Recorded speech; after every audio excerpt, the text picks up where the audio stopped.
All right. Hey, everyone. This is Digital Fam on Tech Talk Tuesday. Can you guys believe it's almost mid September already? It's insane. I know it's September 10, but I'm still saying, like 5 days away to the 15th. It's like crazy. So I'm just going to do a shout out to Metaverse Radio, the listeners there, and also to the Twitter space. Shout out to Hexadized, Honeycomb, and Joe Soyo Crypto, who just entered the Twitter space. I'm really happy to have them here. And you know what? I'm really excited for today's episode. The reason why is because we are going to be talking to Stephen Black. I would consider him the OG of AR. And for those of you who are watching on Facebook or any of the platforms that I am mostly streaming on, AR is augmented reality. Now, before we get started, I will read this disclaimer. So this program's content does not necessarily represent the views of Metaverse Radio and is for entertainment only. It is not legal, medical, financial, or investment advice. The hosts, guest speakers, and artists and other collaborators may have personal or financial interest in the subjects they discuss. So please critically assess the information presented. Not all content is appropriate for all ages. Listener discretion is advised. All right. Okay, you know what? I just got, somebody popped into the Twitter space and I thought it was Real Madrid. And I'm like, what? But no, it must have been Real Metaverse. It's Real Metaverse. It kind of like, anyway, it took me off for a spin there. Yes, I know I'm a Real Madrid fan. Relax, everyone. Okay, so let's get started. I'm going to bring in Stephen Black right now. And I have to make sure that everything is working. It is crazy. And here we go. Da, da, da, da. There he is. Whoa! Da da da da. Da, da, da, da. I need that little horn for So I want to know, people on Twitter, Hex, can you guys I'm gonna let Stephen introduce himself a little bit, give us a little bit of a backstory, and then please give me a thumbs up on Twitter space if you can actually hear him.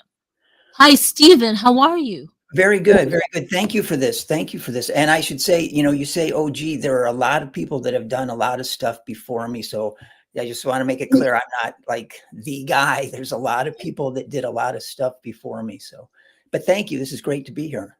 No, this is great. And well, I called you an OG because you would be clumped into, those groups. Thanks so much, Hex. If you can hear Stephen, that is perfect. Now, so here's the thing, guys. So Stephen, apparently on our last Tech Talk Tuesday with Hexadize and Honeycomb, we were talking about the Wintar Wonderland and augmented reality and all that good stuff. He happened to listen to the Twitter space, and I'm so glad for this connection because if it wasn't for, I guess, the algorithm or however he found our Tech Talk Tuesday for last week, then I would not have known about Stephen Black and all the projects that he's been doing in AR. So, Stephen, tell me or tell the audience and the listeners, like, how did you even find the Tech Talk Tuesday? Well, I'm starting a newsletter about augmented reality, and that's a big responsibility because there's so much going on that even though I've been in it since I've committed myself to AR since 2015. So I walked on one path, looked at other paths, but you never know what's going on until you really, really deep dive. And I'm planning to launch the newsletter today or this week very soon. And unless you check literally the day before, you could be missing this huge thing. This whole, and in the case of you guys, wow. I mean, I'm thrilled to find out what you're doing.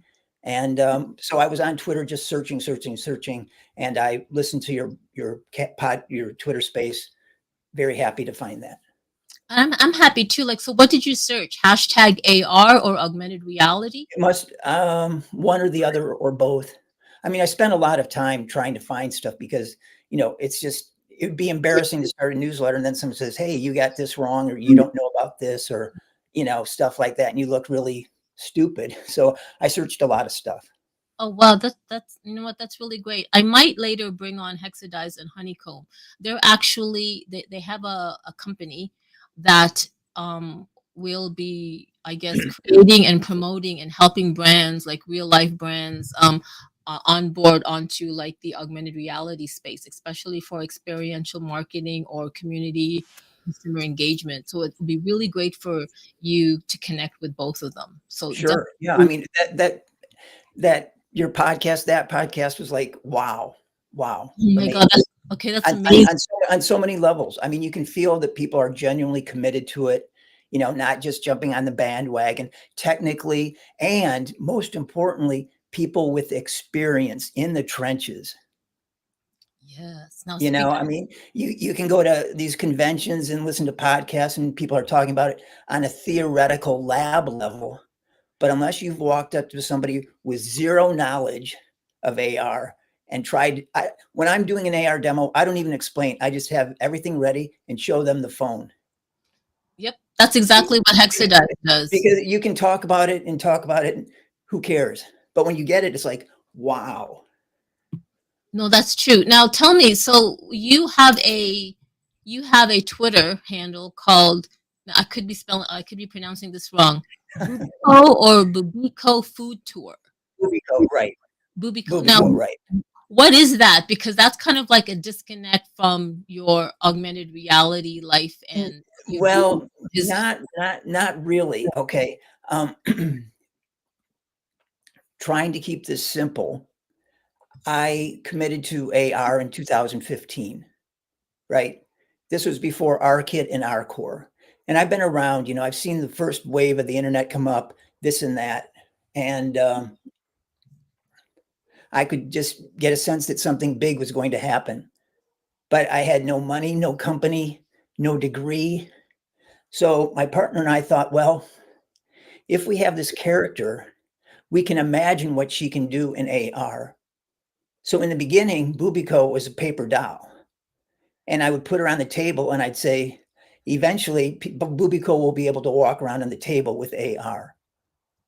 And so that was our story, right? Eventually, keeping this short, I spoke at MIT. And my talk was Bubico and the unicorn. And again, I'm walking around with this paper doll on a wire. So it was a human, funny, memorable way to get our foot in the door with AR. Wow. When did you speak at MIT? Was this in 2015 or 2019, I think, or 2020. And that was, I mean, I've got so many stories I have to be careful, but that was a complete surprise. Complete surprise. First of all, how did you get your foot in the door speaking at MIT? Listen up, guys. Take notes. That's what I mean. I've got so many stories. I have to be careful.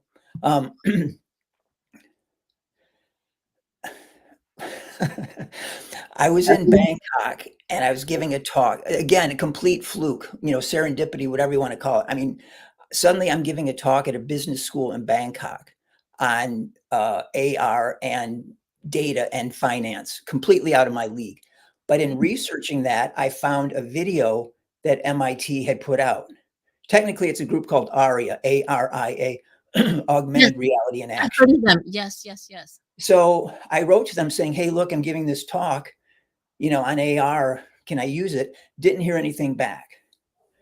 And then I'm in Shenzhen, China, and I get literally a one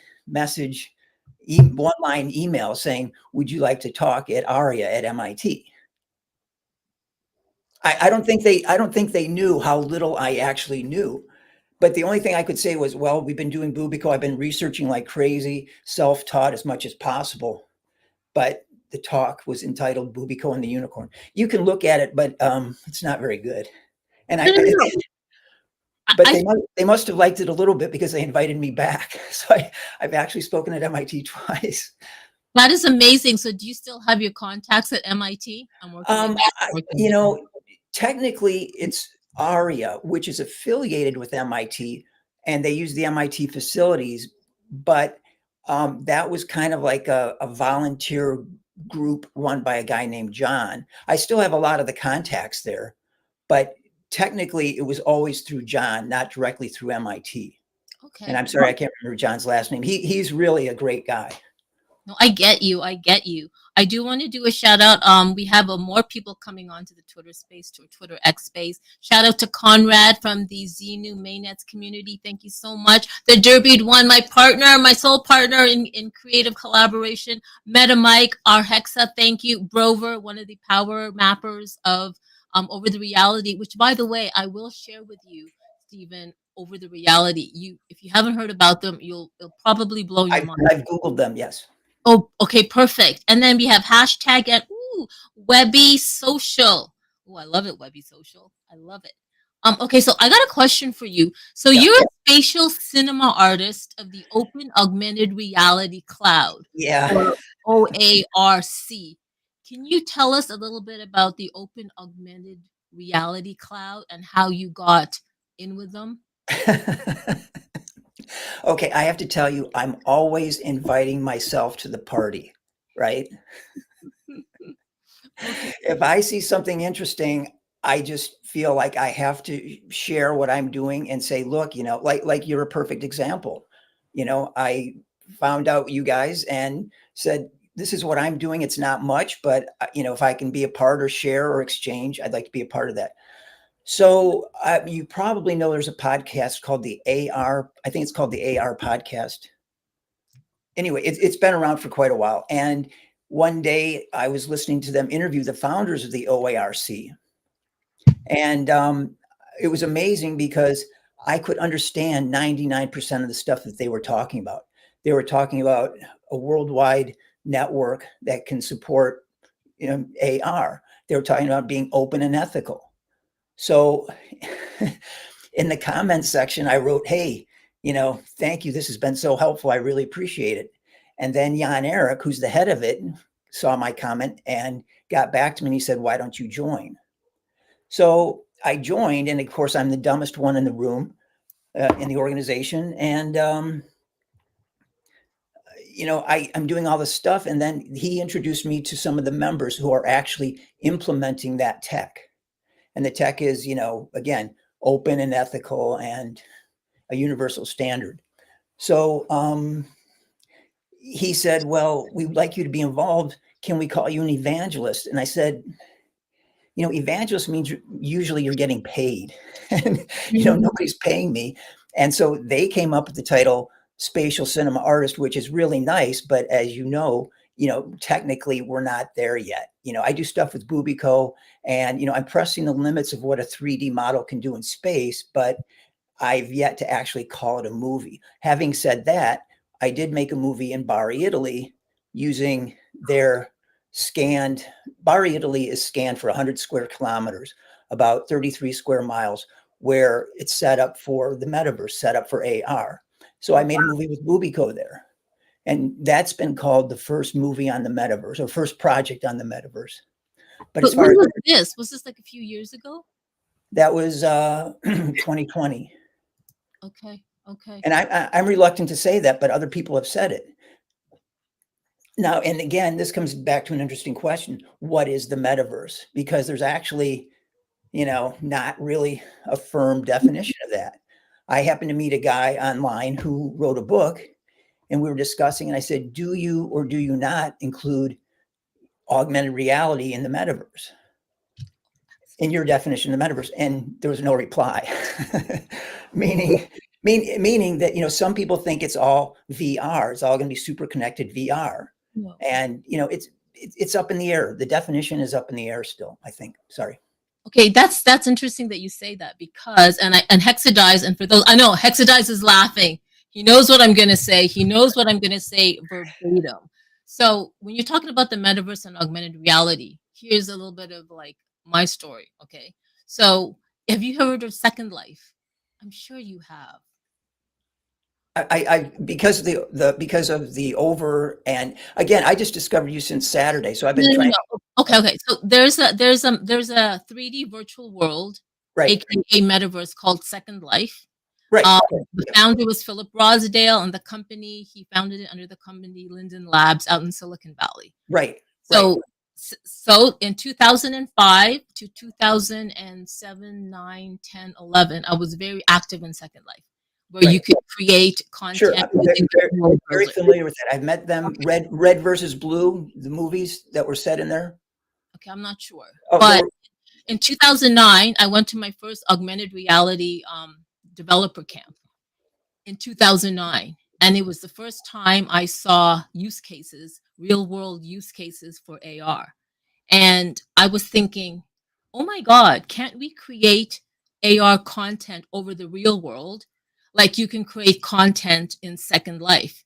And I was thinking that's got to happen. So fast forward to 2021, where I found over the reality, which is exactly what they do. They have the spatial computing layer. I call it a digital canvas over the whole world where you can create right. augmented reality. So when you're talking about the metaverse, it's that's a whole other thing because the metaverse is like, and then the derbied ones here, we've talked about this all the time. The metaverse to us is like pockets of mycelium. Yeah. Oh my God. Like you can get into metaphysics here, but it's just like, what is the metaverse? Like, shut up about the name already. Like, we're just Yeah, calling it yeah. that for now, right? I don't even like to say it. It just confuses people. Exactly. Exactly. So it's funny how when you talked about when you brought up the augmented reality with the metaverse and people didn't know what to say, it's like, come on, because I love that with over the reality, they're actually merging AR with the real world. So if you're gonna still talk about the metaverse, you're gonna say like, oh my God, we're actually combining like the digital with the real, like physical, Right. Yes. right? Agreed. Agreed. But to me, it's VR, even ultimately, and we're very far away. Ultimately, it will be something like VR plus AR plus some sort of digital money. I don't like to say crypto, but and AR. So it'll be all these things together. So it just again, whenever I do stuff, I just show people. I don't even like to say AR because people don't know or it doesn't have any meaning yet. Well, would you say augmented reality and with Well, that? when I do demos, I just again, I just try and say, hey, take a look at this.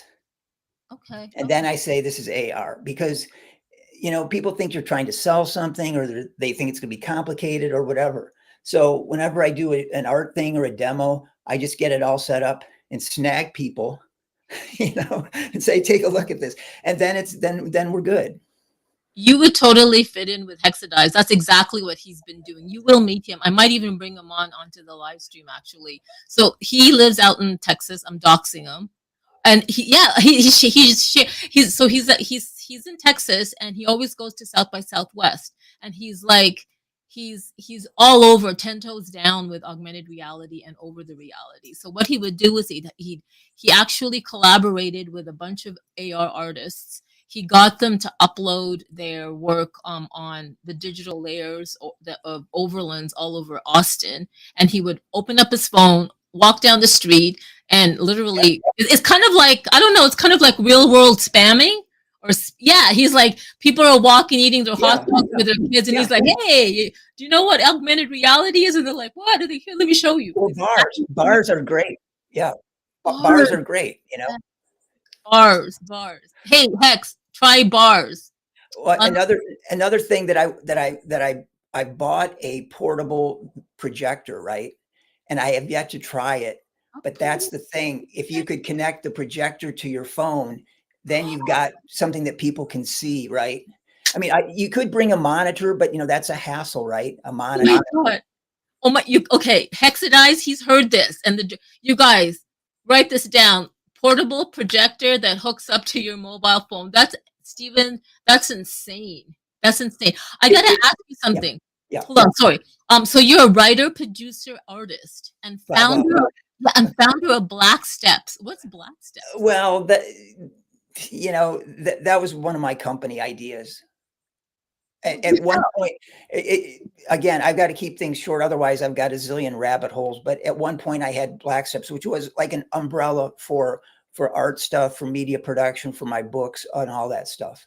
But now I'm setting up a company called Maith, MIITH, which will be like the umbrella for all this stuff. Black Steps was actually set up in Singapore a long time ago.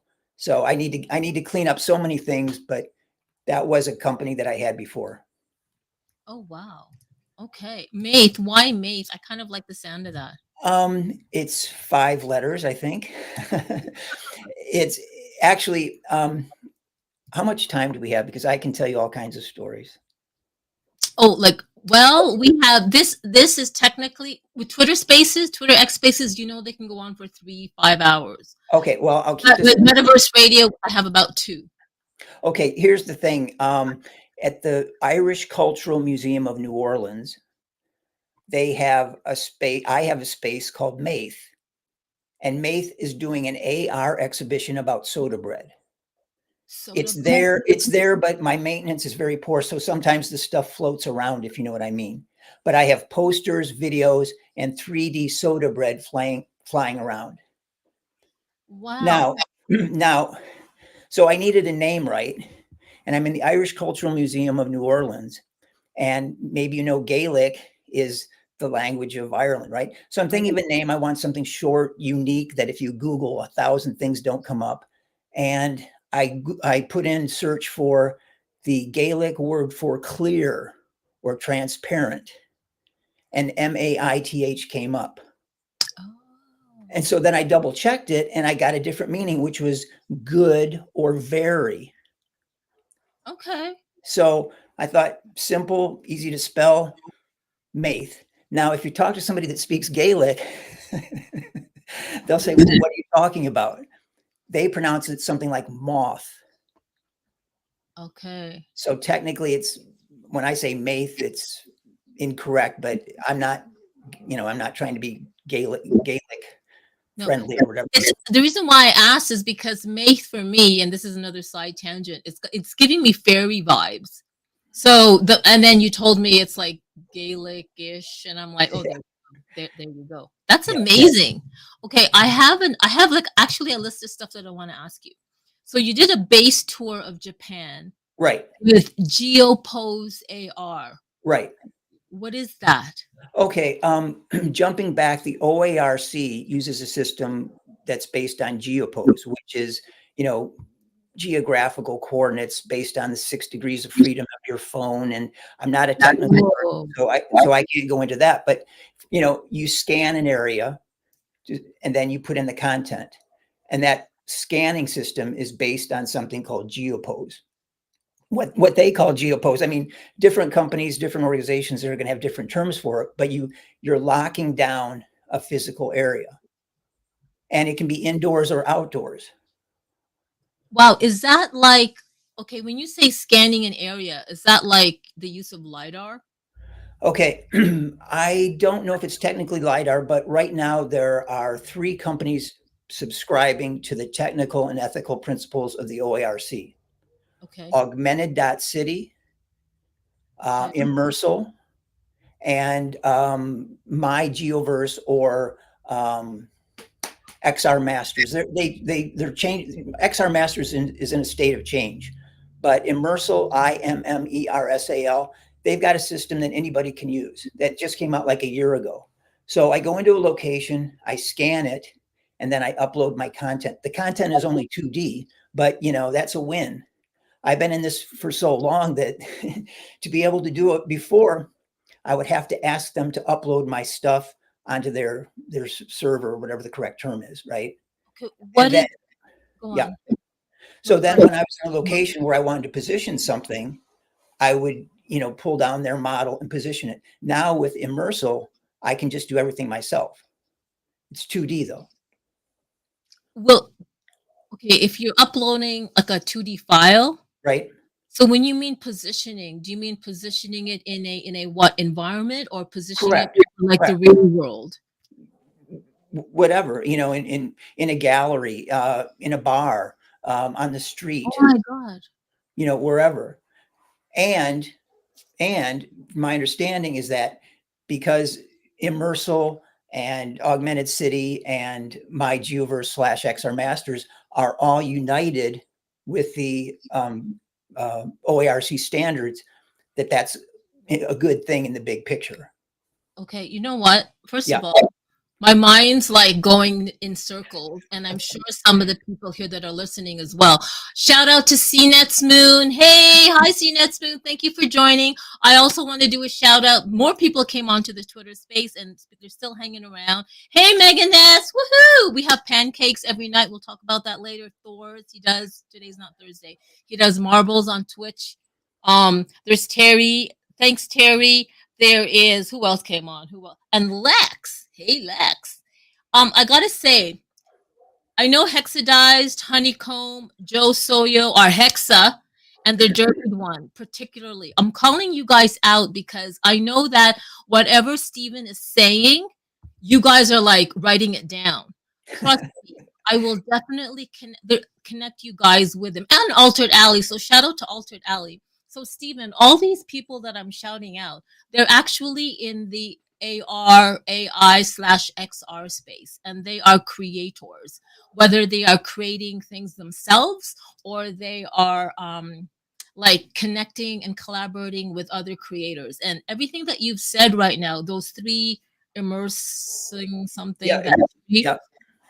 I think that's fantastic. Like, oh my God, guys, this is like I should clarify right now.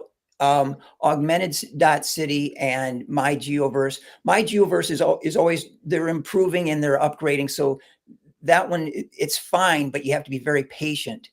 Augmented.city, you cannot do what I said about immersive. With Augmented.city, I know them very well. I upload models to them and then I have access to them. However, Immersal is the one that anybody can upload 2D content.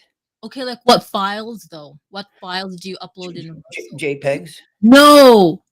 Well, I mean, that's all I've been using, so I can't comment upon other things. But so going back to the base tour, I have a medium format digital camera, and the plan is to do exhibitions, large photos, and eventually tweak those 2D photos to make them 3D and maybe throw in some motion.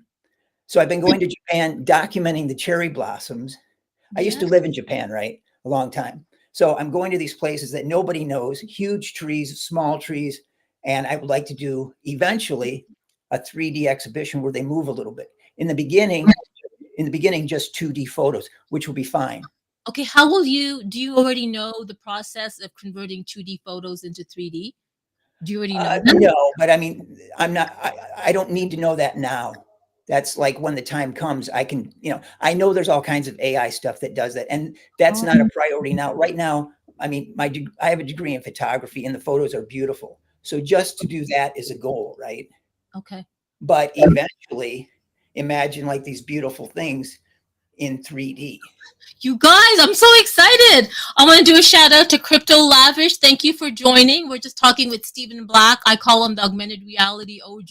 And the more he's talking, the more like this is completely all these things you're saying, and to the people, the creators here are listening on Twitter Space and hopefully on Metaverse Radio and hopefully in all the other multi-streams that you are watching our talking heads. You guys are taking down notes, and thank God this is recorded. I also want to do a shout out to Alex Nets. Thank you for joining. You guys, this is like insane. I wanted to okay, I just gotta calm down for a second. Me too. I mean, I gotta this is just me. Well, it's rare to be able to speak to somebody that gets it. Do you know what I mean? Well, yeah, I get it and more. And I know that actually, I don't know what Hexadized is, but I did throw him a link to join. If you guys want a link to come in to join, you could always ask. Like, there's definitely going to be a answer question, a Q&A at the end. I'm sure people want to ask you something.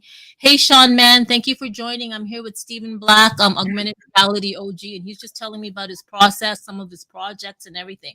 Now, we are about 30 minutes to the hour on Metaverse Radio. We're also broadcasting live on Metaverse Radio. And I do want to say that this program's content does not necessarily represent the views of Metaverse Radio and is for entertainment only. It is not legal, medical, financial, or investment advice. The host, guest speakers, artists, and other collaborators may have personal or financial interest in the subjects they discuss. So please critically assess the information presented. Not all content is appropriate for all ages. Listener discretion is advised. You would think I would have memorized that disclaimer, but nah.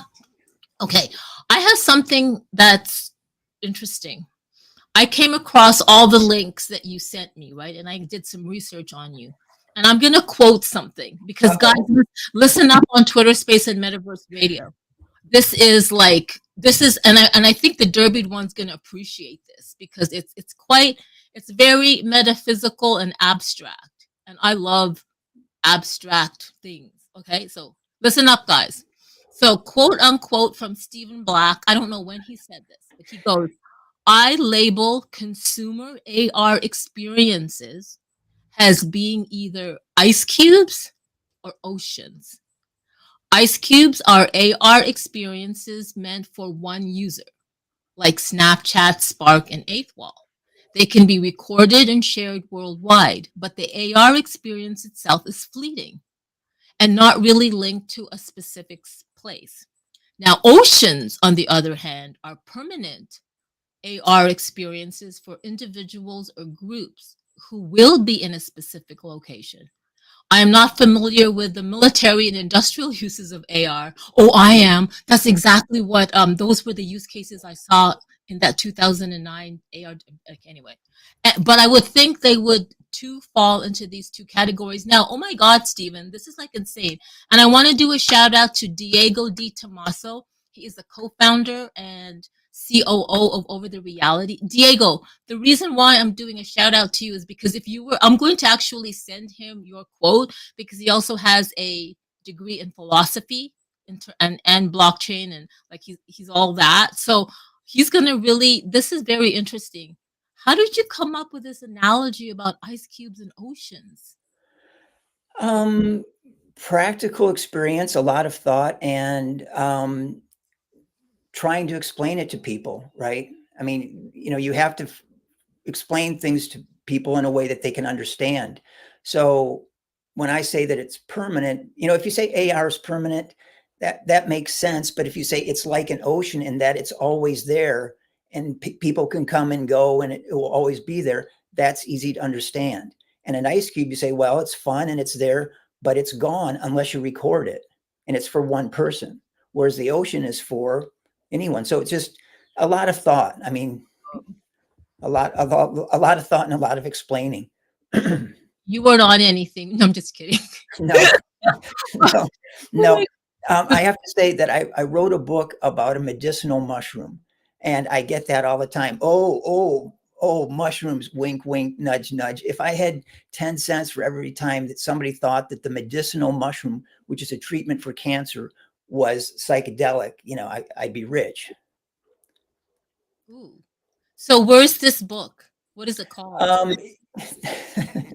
it's online, but it needs to be updated. It's out of date. I made it in 2002. It's called the Agaricus blazei mural mushroom. It needs to be updated. Okay. Okay, so I'm gonna calm down. Calm down, digital fam. Calm Do you, down. do you happen to know Paul Stamets? Not personally. Oh, well, but I No, I mean don't. the name Yes, yes. I watched his that's movie. what the mycelium thing from Netflix, that Right, right, documentary. right. Well, I met him, and I can't say he's my friend, but he gave me some information about the book. Basically, one of the tests in the book that I cited as reputable, they later found out to be false. So I yanked the book. Okay. The rest of it is fine. But, he and other people said, hey, we found out this bad guy did this stuff. So rather than put out false information, I just stopped the book. So it needs to be updated. Everything else in it is fine. Okay. Now If you're my bad. I'm getting ahead of myself and ourselves. I really need to like center. So I should have asked you in the beginning, but here we go. What got you into augmented reality? Like, was there parts of your childhood that when you look back in hindsight, there was kind of like breadcrumbs leading you to where um, you are today and using technology? always interested in art and visuals. I have a degree in photography, and trying to keep this short. Um, in 2002, I was in Singapore working for a very good friend of mine, and he had a $3.2 million startup, and I was the creative director. And we were doing something like YouTube 3 years before YouTube. And we were doing 3D game making for kids.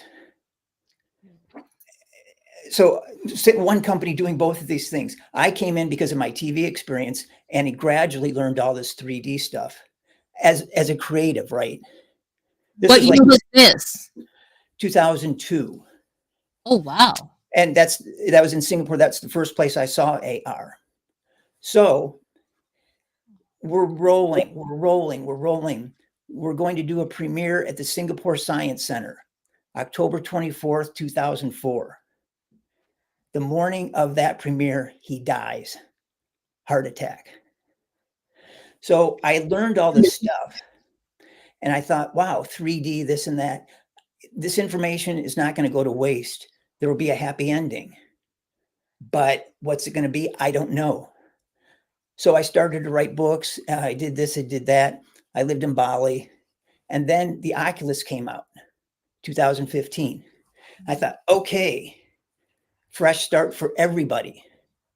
So originally I was thinking VR, because it's a natural extension of 3D game making. And then I started to think, I keep hearing about AR and I'm a one-man show, right? With VR, you need a team. So I thought, okay, AR's it. And this was before RCore and RKit. So I just thought, this is it. This is, I watched the first internet wave go by and I watched it go by because I was just afraid to jump in. Now I realized that it doesn't matter what you know. You just have to go in and be positive and make noise, right? Oh my God, I love that. So once I committed to AR, I just started to research. And then we came up with Boobico, and then this led to that. And fast forward, here we are. Here we are, AR. But the similarities, as you said, with Second Life, the thing was 3D, right? I had all that experience, and I thought, oh, that's why I was saying that Boobico will be able to walk around on a table. I thought 3D model, you rig it, you do this and do that, and with AR, she'll be able to walk on the table. Okay, wow, that's okay. Now, present day, what present are you day. Before we go on, I want to welcome Hexadized, aka Charles. He's going to join us because I'm sure he's got things to say, and this is perfect, like literally meeting virtually. Like, where are you right now in the real world? Right now, I'm in Toledo, Ohio. Oh yeah, that's right. Okay, I'm going to bring in Charles. Woohoo! And I think I'm going to send a link to the Derby one. Hey, Charles. I mean, Hexadized. Thanks, God. Hey, Charles, did you hear all that? Did you hear all the stuff that he was saying? I got all of that. It was I'm pretty blown away, and now I'm resetting my phone as I knock everything over. Dude, it's so many questions, so many different.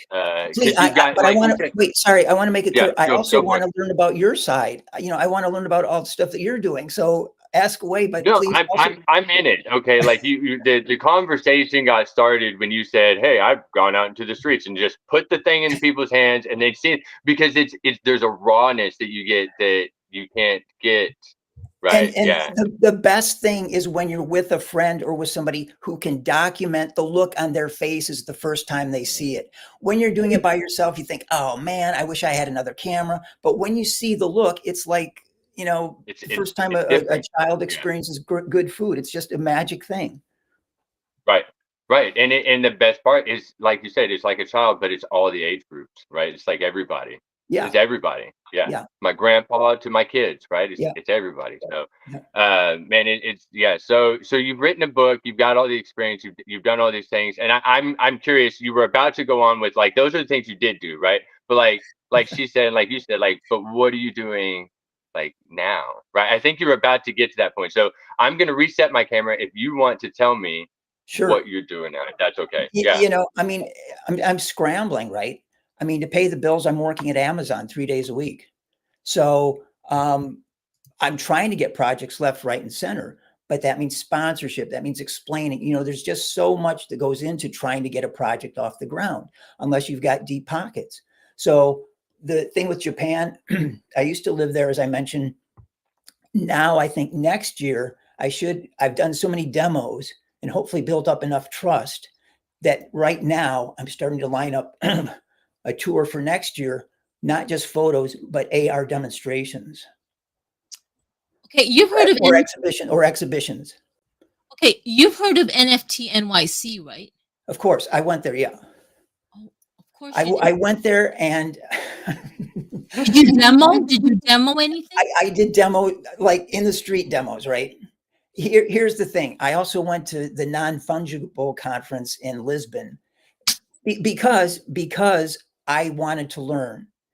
And I have to say that when I left Lisbon, I didn't feel it. I went to NFT NYC and I didn't feel it. Were you ever at Miami for And I'm sad to say that because I really thought, you know, I'm an artist, I've done this, I've done da, da, da, da. It's a perfect tie-in, but I don't feel it. I hope to feel it. I believe in NFTs. I believe in, you know, we could talk all day about that, but I'm dabbling in it, but I just didn't feel it. Yeah.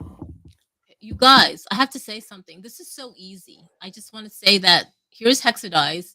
He actually started Tech Talk Tuesday, January 2024. And then he handed it over to me. And literally, I'm very lazy to get like interviewers, like whatever. But I can't believe I can't believe how easy this was, because Steven was the one. Thank you to Hexadize and Honeycomb. Shout out to Honeycomb Mike, who is Honeycomb. They were on the Tech Talk Tuesday last week, and that's where Stephen Black saw the whole AR talk, and then he reached out to me, and here we are. Like, this is like freaking amazing. The reason why I'm bringing this up is because my life, I love my life. Like, everything is so easy. Like, literally, I'm manifesting easy. I just had to say that. Hex, did you have anything you wanted to ask? I mean, well, I've got a million questions, right? So, I mean, as far as your lifestyle, right? You do things on purpose, right? And I feel like that's the way you spend your time. You're like, my time is what I've got, kind of thing. And then you're like, I like this thing, and so they're doing that thing that ties in with what I like to do. I'm going to jump in on that. Yeah. I mean, a lot of it comes down to feeling like the thing in New Orleans. That started in Natchez, Mississippi, at a coffee shop. One of the ideas I've had in my head is, okay, a blues trail from New Orleans to Chicago with AR. And I've been slowly puttering around with that. But in this coffee shop, I happened to meet this guy that runs the coffee shop, St. Patrick's Coffee Shop. Great place. And in that coffee shop, they have the Irish Cultural Museum of New Orleans. Okay. So I've got to keep my story short. So I'm going to New Orleans and I said, hey, can I do something in your space? I properly introduced them, did a demo, so that they could understand AR. I said, no nails, no electricity. You don't have to do anything. There's zero maintenance. And it's a test, right? Just so that I can say that I've made, and technically I think it's the world's first permanent AR gallery, right? Okay. I mean, I think it is. It's permanent. Yeah. They don't do anything. I don't do anything, but it's there, right? If I had the funding, see, with funding and as awareness of AR increases, maybe I can go to a whiskey manufacturer and say, hey, look, I just need some cash to take this up to the next level. Here's what I've done. Anybody can walk in with an idea, but when you say, this is what I've done, it's a different story. Right. It's a different story. You are like Hexadize's doppelganger, but not in looks. Not in looks, but in like mentality and gumption and that just do it Nike thing. Like whatever you're doing. There's no choice, right? I mean, I can write a beautiful letter. I can write a beautiful video saying this and that. But until you've done it and you grab somebody and say, look at this, they just don't get it, or they don't care. What's in it for them? They don't care. But if you say eventually, people will come in to see this, then they start to get it.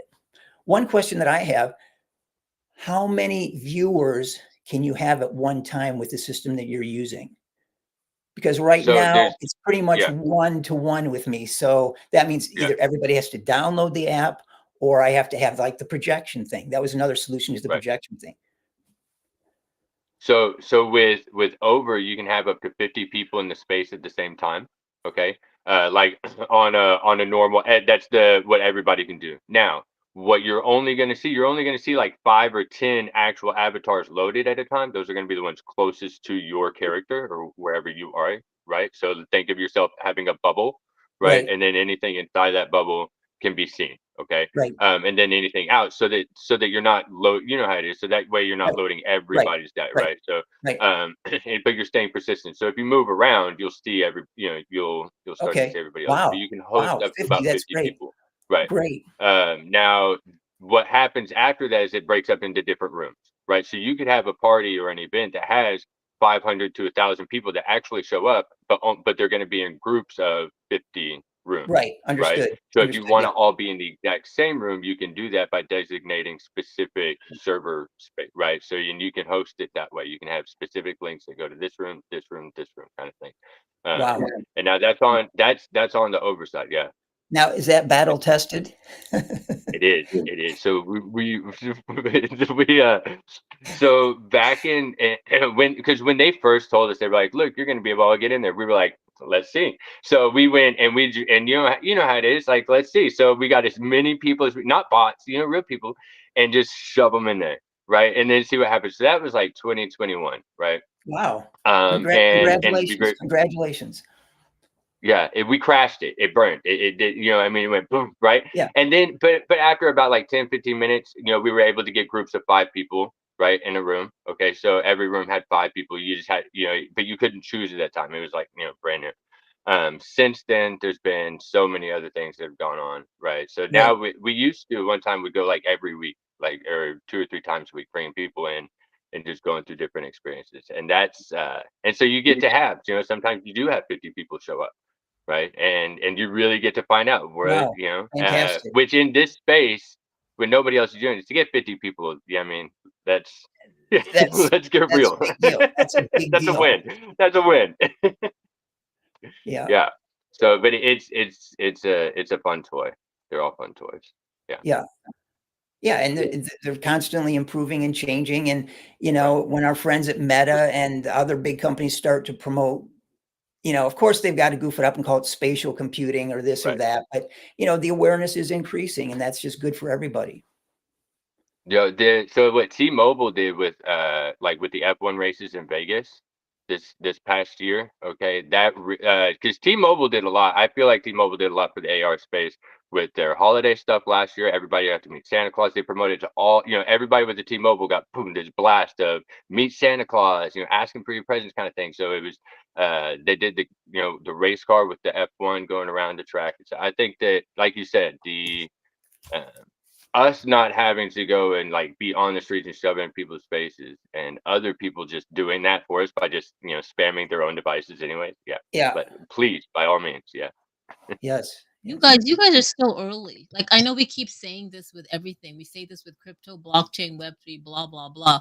But like Steven said, the first time he saw AR was in 2002 in Japan or Singapore? Yeah, no, it was in Singapore. It was at, I think, the National University of Singapore. And it was just a simple thing where I think they had a tablet set up and you pointed it at this block of wood and the letter A appeared on the tablet. And, it was like, wow, okay, that's interesting.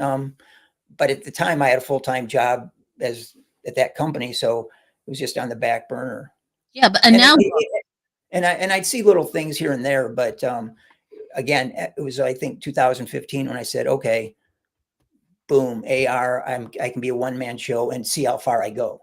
Yeah. Whereas But with VR, look, sorry, today is 2024. We have all these technologies, all these platforms, all these metaverses, all these hardware devices that are supposedly going to bring AR into our lives. But to me, I still feel it's very defragmented. Like there's still not, like it's still just pockets of people doing what they're doing, right? Except for well, I mean, when we look at Pokemon Go, that's huge, right? No one ever says that's AR, right? They say it's Pokemon Go.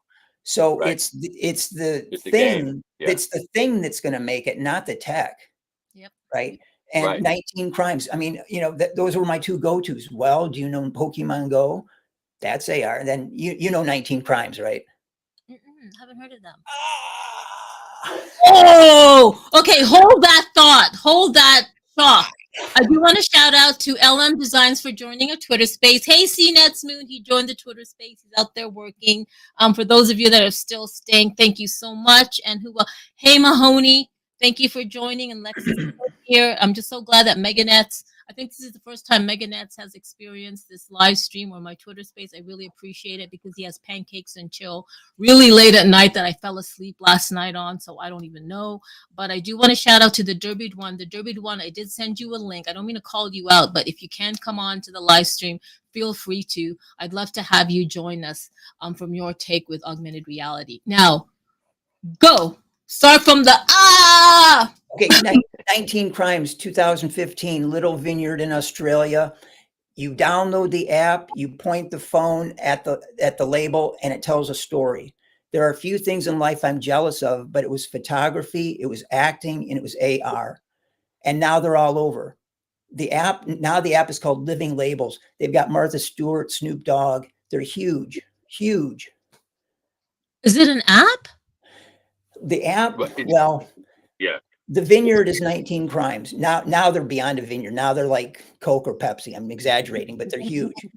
But they did it somehow. They put this deal together, or this, I don't know the background, but Forbes wrote about them twice, 2015, I think 2019. But they just exploded. And Living Labels now does that service for a number of other bottled beverages. Have you heard of them? They dropped Snoop Dogg. They did. Right. They did. Snoop and Martha Dogg. Stewart. Yeah. All right. But the beauty of that is, to demo that, you just need the bottle and the app. So, when I was crawling through the wilderness over broken glass, that was like a ray of hope, right? I just say, hey, look at this bottle, look at my phone, and they would see the story, right? Okay. I think it's an easy demo. Anybody can do it. I have a feeling it's effective. It works. It's not just AR for AR's sake. In the beginning, 19 Crimes referred to the British used to exile people to Australia for if they committed one of 19 crimes. So the Australians originally, or the colonists, were prisoners who committed one of 19 crimes. So the Vineyard took the name 19 Crimes. So in the beginning, when you pointed your phone at the label, a person would say, oh, I was in London, my family was starving, so I stole a loaf of bread. Next thing you know, I'm on a ship to Sydney. Well, speaking of crime, something like that. Speaking of crimes in Australia, they did a huge one by sending Ray Gun over to like the Paris Olympics to break dance. I had to say that. That was a crazy visual crime for me. I'm like, what am I seeing? WTF, please get it. Anyway, but yeah.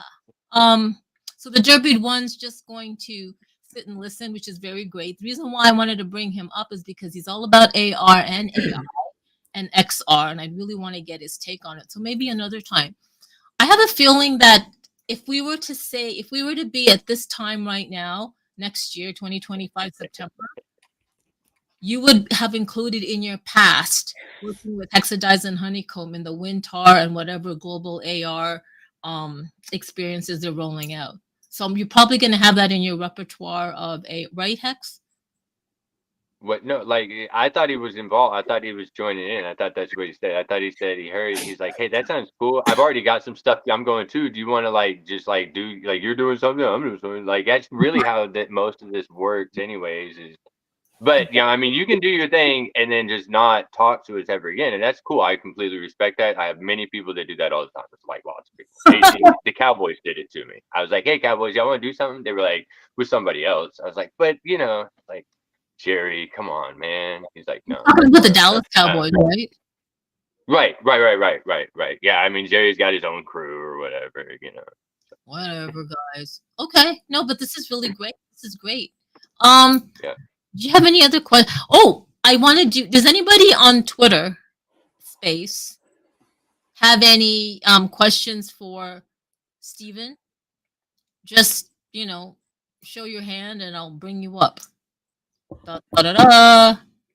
Who else? Okay, I've got one for you while they're doing that. It won't take too long, I don't think. That little sticker that you had. So, do you have merch and things? I mean, did you said you're working at Amazon? Is that right? Yeah, just grunt work. Nothing. Yeah, no, I get it. Like 3 days a week, and then I've got the rest of the time off. So you're training the robot's algorithm to know what to do. That's a fancy way of saying it. Yeah. like scan this. Yeah, no, I get Put, like put, I look. put A into B. Put A into B. That's all you do. Put A in it. Look, I get it, man. I've got we've got two of those distribution, the big main word, the big one, right? And then there's all the hubs, which is in Yeah, little cities, right? So yeah. yeah, no, I get it. Amazon came in and Well, bought this whole one area. thing I should say, and forgive me if I sound self-promotional, is that I'm really hitting Yeah. this newsletter thing hard because Okay. I think there's so much out there for technical people, but to try and bring it to the average person, there's an opportunity there. And the one thing jumping around, augmented actually means to add or to improve, right? So that's kind of my hippy dippy vibe, is that whenever I throw something out, it's like, this is a positive use of AR. Yeah. Or, this is how it can make things better, as naive as that sounds. One thing with Boobico, Show her again. is that, I wanted as much as possible, people's first experience with AR to be kind of positive and not just another first person shooter in the world. Not that those are terrible or anything, but my thing is, right. I'd rather have people smile. If you look at this sticker, I've given out 5,000 of them. There's no website. There's nothing. And Right. people, 99.9% of people just take it and smile. And that's it. Yeah. So that's my little positive thing, I hope.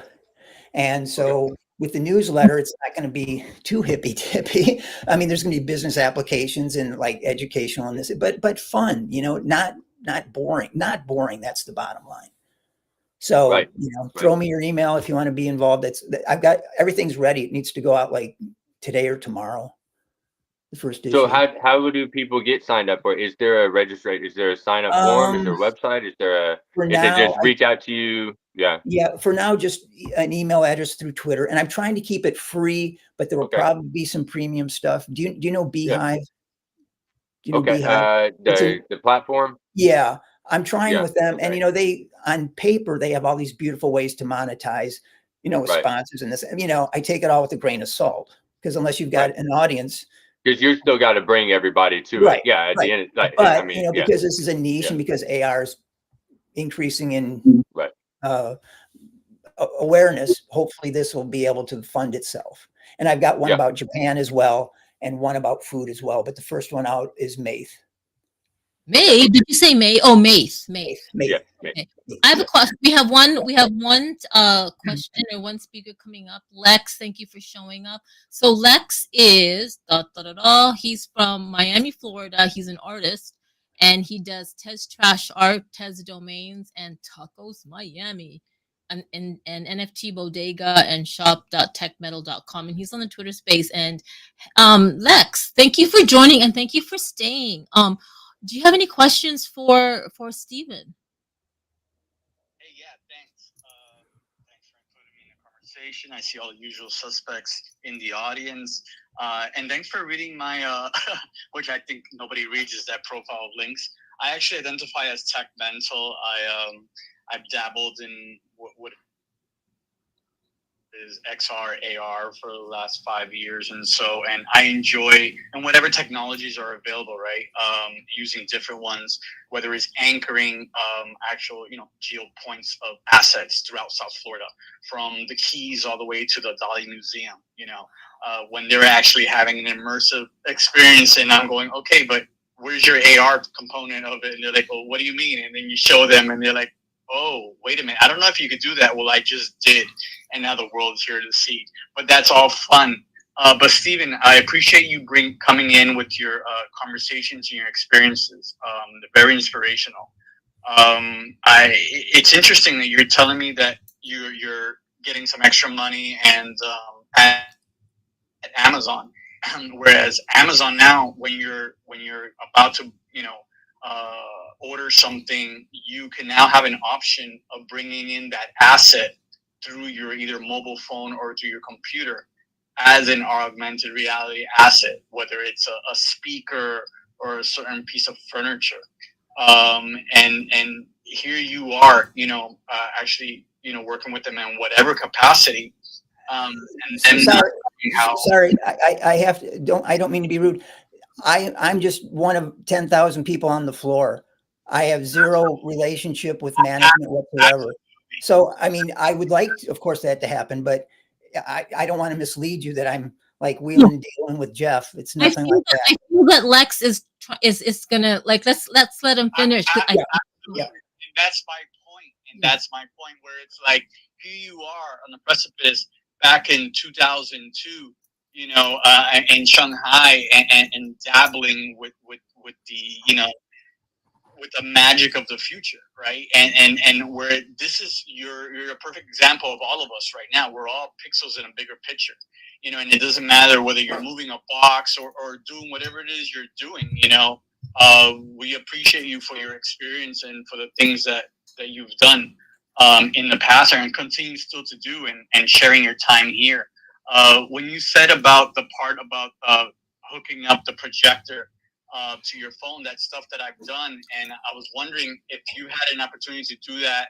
Was it during the day or during night? And if it was, were you able to experiment with smoke boxes that maybe a discotheque or a club uses, which we've done, or dry ice when projecting your augmented reality through a projector?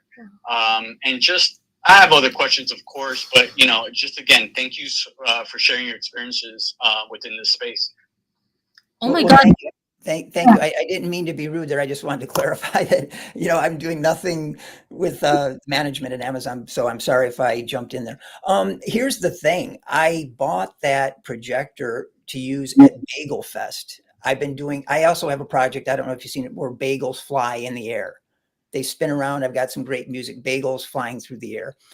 And so Bagel Fest, I invited myself to the party 3 years ago and just set it up. And again, I had to run around and show people the phone type thing.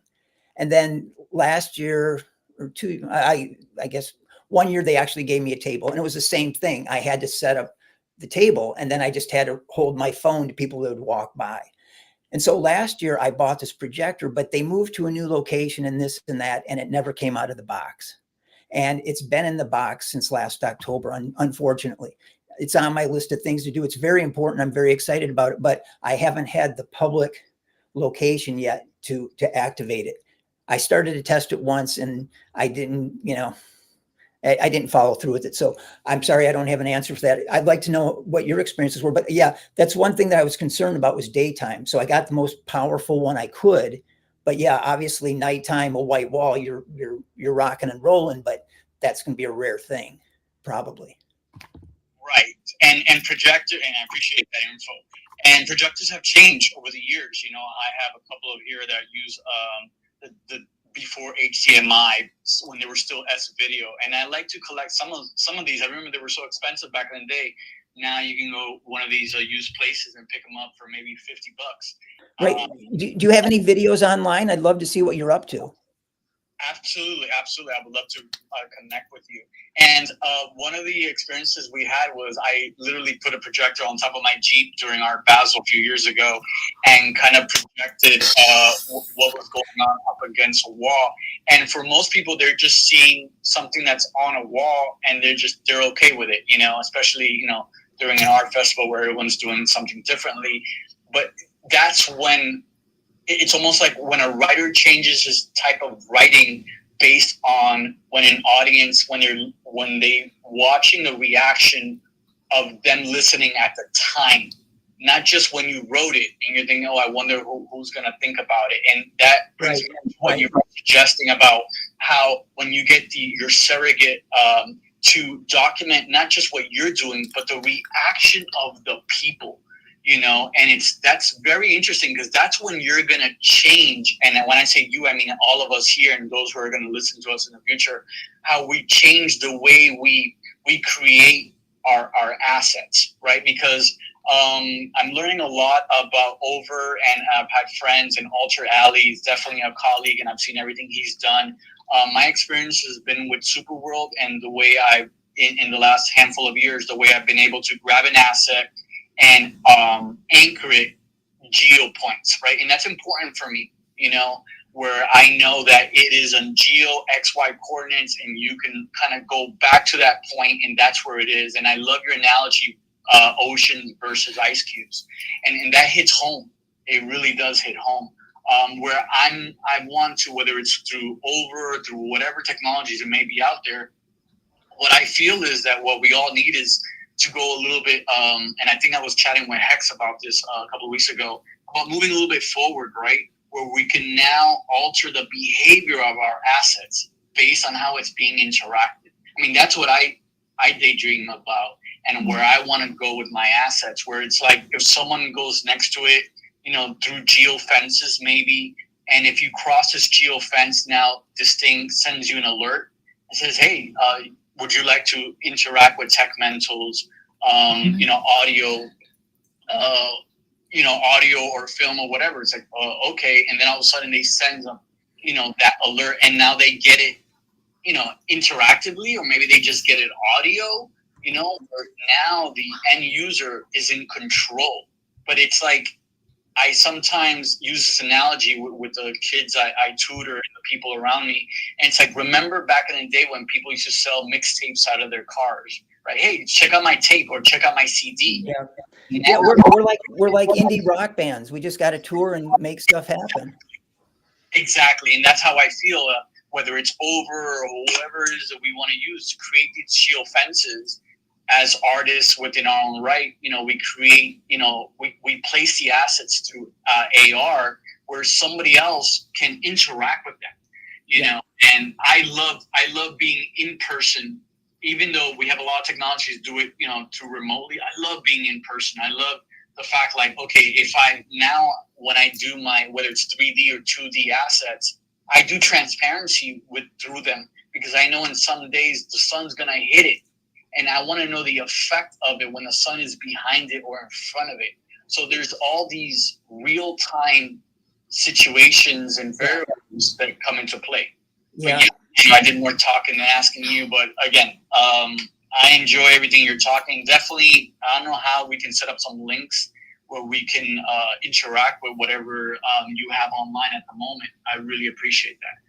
Well, thank you. Yeah, I know everybody else has some comments, but yeah, you're in the trenches as well. One of the things that kind of flipped me out in the beginning was that I didn't really fully understand that the models have their own luminance. You can be in a completely darkened room and the model will glow, but it doesn't cast light. So yeah, we're all on the same page. It's really exciting. Thank you for sharing all your experiences, and let me know how I can see your projection videos. Absolutely. I appreciate that. Thank you so much. Yeah. Tech Mental, thank you so much for coming up. Like, I loved listening to you. Like, you are so in the trenches, and you are so, like, I love what you did with Art Basel. Like, that's insane. Like, I don't know if I believe I've been in some spaces with you, but I'm just so glad I got to hear you speak and got to hear you share some of the stuff that you have already produced in the past. And yeah, you're right. The usual suspects, Hex, Altered Alley. So you're in that space. I love that you came up. Thank you so much. So you know how to connect with Stephen, right? Like, if you follow whatever there it is. It's at Bubico Food Tour. You can send him a DM, follow him, or he has to follow you. I'll send you, because I think your DMs aren't open, Stephen. But you guys will connect anyway. Probably. I'm so behind on all my social media stuff. With the newsletter, I'm going to try and make things as they should be, but it's been a mess because, at the end of the day, time is just so limited. I'd rather be doing AR stuff than worrying about social media, where people aren't going to see it anyway, right? I mean, unless you're selling something, why put all that energy into Instagram?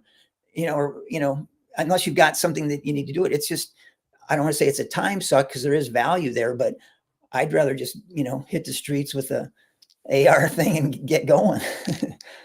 Stronger connections as well, when you do it live.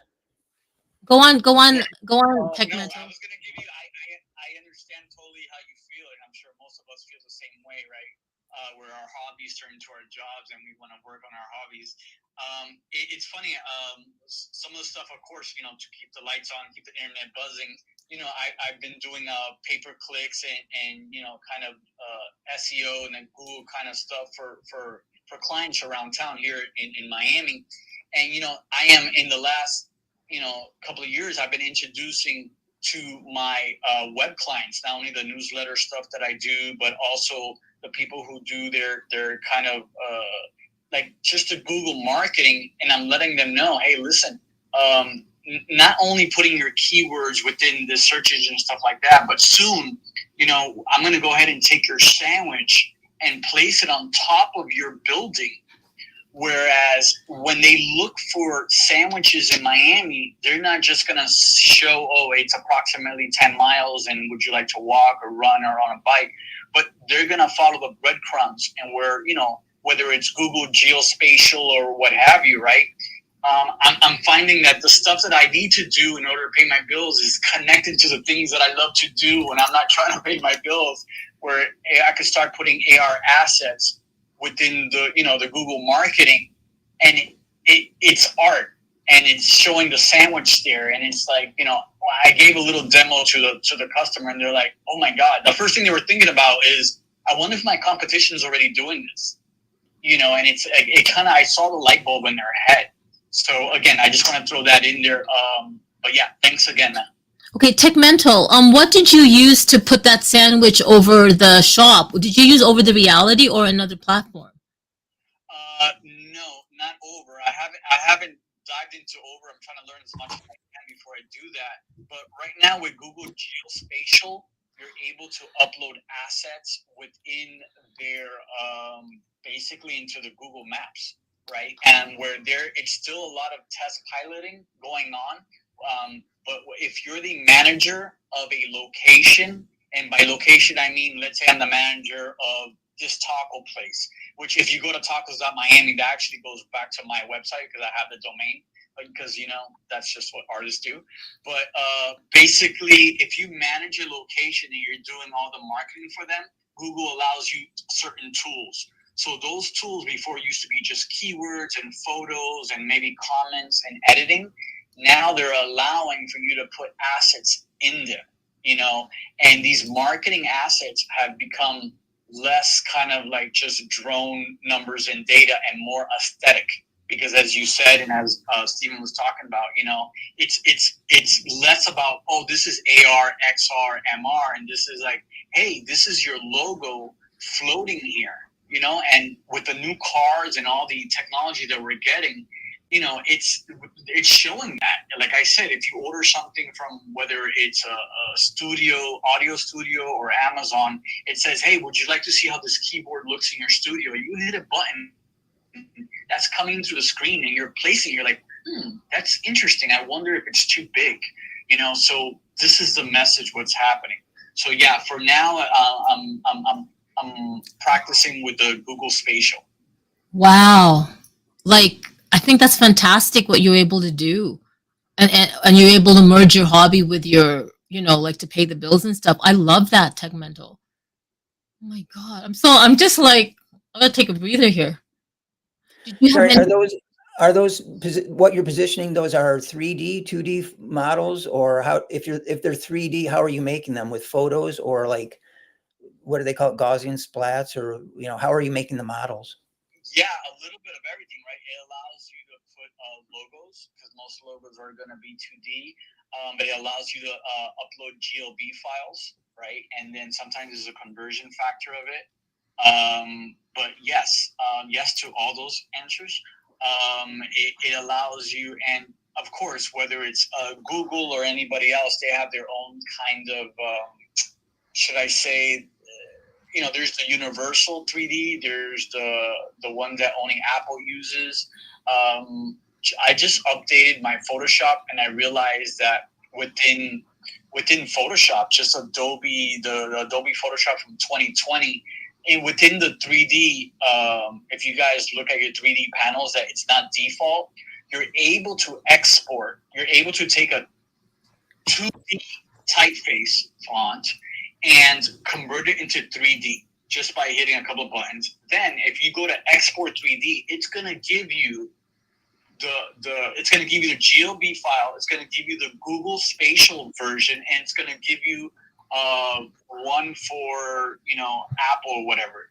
It's going to give you that. Why? Because Adobe Aero is kind of doing stuff with Niantic, so it's allowing us to kind of say, hey, listen, these are the breadcrumbs you're going to need for that stuff going on down the road. But yeah, love the conversation, guys. I love the input. Thank you for speaking. Like, I mean, what golden nuggets you shared for me anyway. Yeah, Stephen Black's like doing like the silent hand clap. That's amazing, Tech Mental. And he's in Miami, Hex. He's like in the land of the Art Basel. Basil. It's all good. But no, listen, I'm just like one of you guys, just learning, turning knobs, tweaking, and trying to figure out stuff. And by the way, real quick, one of the reasons I want to jump in here, 19 Crimes. When you said that, I loved it, right? Because I thought I was geeking out on 19 Crimes at the local Publix here, and I remember the manager came by. He's like, "Is everything okay?" I'm like, "Oh, yeah, no, this is augmented reality, and this is that and that and this." And it's like the guy's just looking at me like, "Okay," he just walks away, right? But yeah, 19 Crimes. They did a great job. I actually posted an example of it within the comment thread of this thing, so you guys can see where it has well, it shows the label kind of animated there. Wow. Thank you. Oh my God. I don't know what to say. I don't, I'm just impressed and really, yeah. Thank you. I know we're just, Stephen, why are you quiet? Are you listening? Are you kind of like, I stories, I've got a million of them. I mean, I want to know what, more about what you guys are up to, really. Then there was the time that I right. This is it. This is like we're like we're saying, we're just everybody's still playing with toys. Like I get now there are some people, and I know that have been really that like go back. This stuff's not new. It goes back to the 60s with big old helmets. We've been trying to get vision out, and we've got Cadillac, I think at one time had the AR and the windshields like back in like the 90s or something like that, right? So we're not cutting edge, right? I just got to grow up with some of this stuff a little bit, right? And so it's more adoptable. It's easier to understand. More people understand it. I had a Juno email, but now I don't have to like cut off my phone line just to get my emails come in direct so fast now. Right. And I feel like the technology for all of this space is catching up to that type of speed. Like just like our emails at one time, it could take you 5 minutes to get those 2 emails to come through, or you wasted 5 minutes and there were no emails. You just ran through your line for 5 minutes and you didn't actually have to. And so we're getting that way now. And I think that we're so much closer to that point where we can have that instant connection. I think that's what a lot of people have been waiting for. How fast is it, right? Is it usable? And beyond just a show, beyond just being entertaining, it's usable. It has a purpose to it. The education's cool, but like warehouses, like where you're at, or like airplanes and manufacturing, they're all like, that's a huge, untalked about sector that's really that really they've been building a lot of this stuff, specific their digital twins. And Lowe's like a few years ago, right, was one of the first to have the full in-store AR thing. You could go through virtually, you could go through digitally. They would train people like they built classes for contractors specifically in the virtual and augmented space. So I'm excited for this. So, but you're hands-on. You do this like you would be doing this no matter what else you're doing, and that's yeah. I mean, as an artist, boom, it's like so interesting. I mean, there's just so many possibilities, and eventually, as a producer, there'd be some commercial work, but until the grassroots are strong, forget about anything else. So I'm thrilled to be connected with you guys, and I'll keep sharing what I'm doing, and keep. So your newsletter. I'm sorry? If we want to get for your newsletter, if we want to get on, just contact you directly right now. Is what you're saying? I mean, best. It's got to go. I've been trying to clear the decks with all my other projects. Because once I hit it, it's got to go out. I don't think it's going to go out weekly, but it depends. I don't want to just crank stuff out weekly for the sake of cranking it out, right? I've got a bunch of stuff on Medium. I've got a bunch of stuff on YouTube. Jumping around, did I ever tell you about the time I tried to hack the Macy's Thanksgiving Day Parade with Bubico? No. Oh, okay. No. there's a video. So, you know, I fly to New York. I get there the day before. I scan the route because, you know, I tried to get permission. Of course, they say, who are you? Go away. So I scan a lot of the route, and I do some tests. Everything goes fine. I get there the next morning at like 5 a.m. and find out that, you know, certain areas are blocked off. You know, that, you know, luckily you're going to be there. Luckily, I've scanned so much of whatever it is, 6th Avenue or whatever, that I'm safe. I go there, I do the tests, everything is fine. I'm like, okay, Bubico is going to be flying in the parade next to some of these things. I'll have video and, you know, blah, blah, blah. Yeah. So the parade starts, and of course, you know what happens, right? No signal whatsoever. No. Everybody's there. Everybody cell phones in New York is doing this. So I don't, now I know this, right? But at the time I'm kind of thinking, but, you know, I'm trying frantically to, you know, justify this trip to New York. So I'm trying and I'm trying and trying and trying. And then there's 3 floats coming down. One is Sonic the Hedgehog, one is something else, and the other one is the Pillsbury Doughboy. So I'm trying everything. And just as the Pillsbury Doughboy comes down the street, the bagels kick in. So even though I don't have Bubico, I've got the Pillsbury Doughboy surrounded by these flying bagels. Oh my God. People look at that and think, oh, that's cool. The Pillsbury Doughboy and bagels. That makes sense. It's like, yeah, but, you know, like this far from nothing. Right. But, you know, that's what you got to do. You know, if someone was paying me, I'd be in trouble, right? Because I couldn't deliver what I said. Yeah. And, you know, it was a trip to New York and I got it done. And that's online. Skip through it because it's called, I think, Bubico Macy's Thanksgiving Day Parade. Same thing with New Orleans. I went there for Mardi Gras, and Bubico's flying around and doing some stuff. Sometimes it works, sometimes it doesn't. But, you know, you got to do that because once you've got a client or, you know, you've got a formal exhibition, it's got to be perfect. And there's always going to be surprises. But did you do that on video? Did you capture that on video? Yeah, it's on YouTube. Okay. We do have what's the YouTube channel? Go ahead. Come on, you guys. We have hashtag not Snoop. They've been holding their hands up. They wanted to ask a question. I also DM'd you the link to the live stream if you can come join us. But hashtag, come on and ask your question or share what you're doing.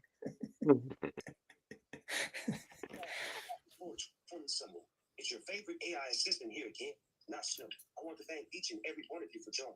To all the listeners and speakers, thank you for being here and hanging out. We know you could be anywhere else, but you are here. Now that's dope. I hope you have some of that sticky icky ooey. It's time to light up that doobie, rip that bond, or take a dab be do. Remember that we grow stronger together and that we love to make it with weed every day. Now let's get back to this empowering entertainment. And don't y'all forget the scheduling cannabis is a joke.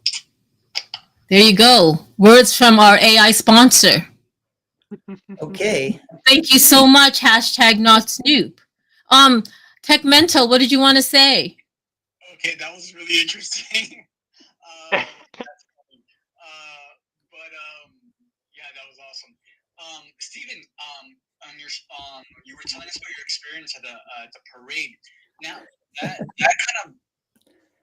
kind of just hit a little note in my head. I wonder if they also kind of ground the GPS in the area when that happens. I know when there's a public figure, a political figure in Miami, they ground all the GPS for the drones, so drones won't be allowed unless they are government or specific MAC address lists going on. And I'm wondering if that's what happened. But then you told me that the bagels showed up. That's awesome. I can't wait to see that video. But I'm wondering how sometimes we can do that. When you did it, did you do it through GPS for the bagels, or was that individual? Okay. If you listen to the first part of this, there are 3 companies that I actively use that are members of the OARC. My Geoverse / XR Masters is one. The other one is Augmented.city. And at that time, Immersal hadn't released their do-it-yourself version. So that parade I scanned with Augmented.city. I used their scanner. So I don't know if that's LiDAR. I'm sorry, I don't know the answer to that, but I scanned all kinds of, the whole blocks of New York along the parade route. And I tested with Augmented.city. So the next morning, Augmented City, I'm talking to their headquarter guy and we're trying to figure it out. And he's saying everything's fine on our end. We don't know what's going on. And then I realized, okay, it's the signal. So then I switched to XR Masters, where I already had the bagels loaded. Actually, Bubico is on XR Masters and on my Geoverse / XR Masters. I've known them. I know them very well. And they've helped me a lot. And I'm very thankful for them. But yeah, so I scanned it. Augmented.city, when I was trying Bubico, it didn't work. I think at the end of the parade, maybe so many people went home that there was some bandwidth. But the bagels were on my Geoverse / XR Masters. And whatever scanning they use. Yeah, TechMental said that sounds awesome. That's some kind of supersized guerrilla marketing, if you ask me. Well, again, it's just me, right? Unless I passed my phone around to 10,000 people, nobody would see it. But still. But it was recorded. Yeah. But still, like you were the one, you're actually showing a use case. I know, just to yourself, but you have it recorded and what can be done. Right. Yeah, I mean, it's all sponsorship, right? I mean, if, T-Mobile would say, hey, that's cool, do it again next week. What they'll do is they'll pay some ad company $10,000 a day and they'll say, thank you, goodbye. But keep hammering away. That's true. You guys, we're almost like an hour and a half into the tech spaces. Thank you so much. Want to shout out to Ira X Labs for joining. Ira, do you know Ira? She's like a AR XR creator on Spatial and a whole bunch of other metaverses. So glad that she's here with us. Honeycomb wanted to come on up, Mike. I do want to say thank you so much for people who are still staying. You get to choose to be anywhere else, but you're here. I'm listening to Stephen Black, one of the OGs of augmented reality. And as you know, some of you have got introduced to TechMental, and he's doing amazing stuff with AR and XR in Miami and elsewhere. Michael, come on up. Hey, Digital Film. What's up, Hex, LM? It's not Lex. I want to say TechMental. Man, pleasure to meet you. Of course, Stephen as well. Hearing about case studies. You just got to show it again. It's so fun and easy. I'm glad that you found us through the internet and the level of this Web3. And we're doing some really fun things with Wintar Wonderland. I'd love to have all of you guys that are listening here, maybe Metaverse Radio. We'll have that link for where you can get involved, how you can get involved. There's a forum floating around, but Wintar Wonderland is a lot of what you were describing because it focuses on the people that are doing things like that and being able to empower each other through the other things we do. It's a really fun world of true co-creation, and it's great that AR is that beacon of light. Unintended. But yeah, glad to be here. Glad to hear all of this and meet an OG that's been doing it for a minute. Thanks, Stephen, for your time. And thank you, everyone. Yeah.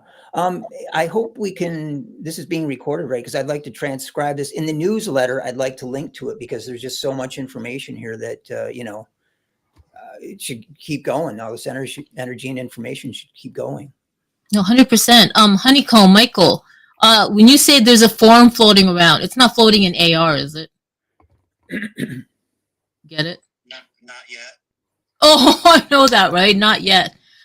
That's hilarious. I was gonna say, I forgot my train of thought, but I'm really enjoying this. I'm learning so much.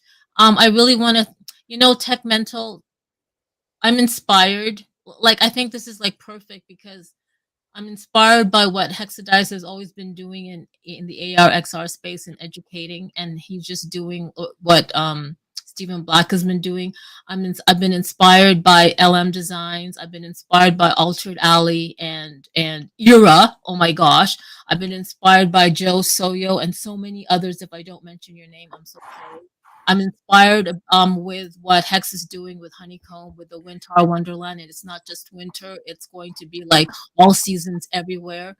I'm mostly inspired, I'm not going to lie, of the things I've learned about what Stephen Black has been doing and what Tech Mental has been doing. It's because I don't know, maybe it's just I'm just ready now, like my energy is ready and open for this. But yeah, I mean, especially when Tech Mental's talked about using Google's geospatial like that. I was always focused on over the reality. Don't get me wrong, I still love over. Like, come on, over, you're my hello, over the reality.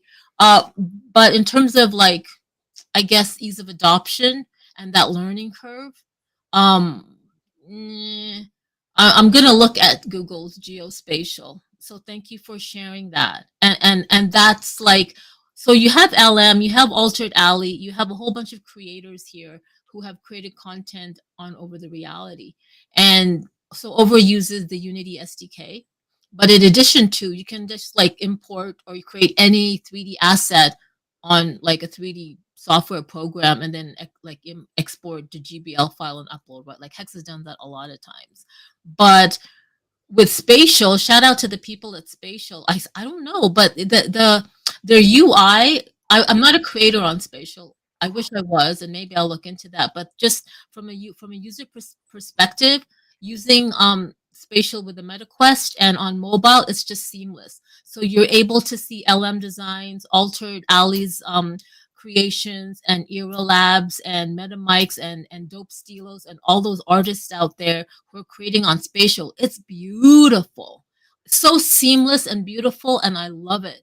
So, and I know I don't know, I think Tech Mental is probably all over Spatial as well. So the reason why I'm bringing this up is because for those platforms out there, it's not that when creators just want to create and they don't want obstacles. Like you give them tools, you give them technology, they're all 10 toes down and they'll do what they'll do until they cannot. And then they meet a challenge and a stumbling block. So they're like water. They're like Bruce Lee's Be Like Water, right? Like raw flowing into over until, oops, there's something wrong with the Unity SDK. Let's flow into a spatial. Let's flow into Google Geospatial because we can put a 3D asset on a geolocation. That's all I'm saying. I still love over the reality, but we're here about talking with Stephen Black and Hexadize about augmented reality, past, present, and future use cases. So if you are out there listening or you are part of a company that's preparing for these tools or canvases for XR creators or just artists in general, and that includes musicians, whatever, right? Please just think about that. Like if it's easier for the creators, that's where they're going to flock. I'm just saying. Tech Mental, what did you want to say? Yeah, no, great analogy. I love. I was kind of like just like floating in there when you were talking. I had a question. It's an open question for everyone, but specifically for Stephen. Kind of on like what was just said on how all the different actors here have their assets on all these different, what I like to call like layers, right? All the different channels. Right. I mean, if we go onto our television, we have the different channels. You have the cooking network, you have sports, you have racing. Stephen, in your experience, being a veteran in all this, do you feel that there's something now, or there's something in the works, or maybe do you see in the future where we would be able, or the end user would be able to see all the different layers of different channels of having all of these assets being viewed?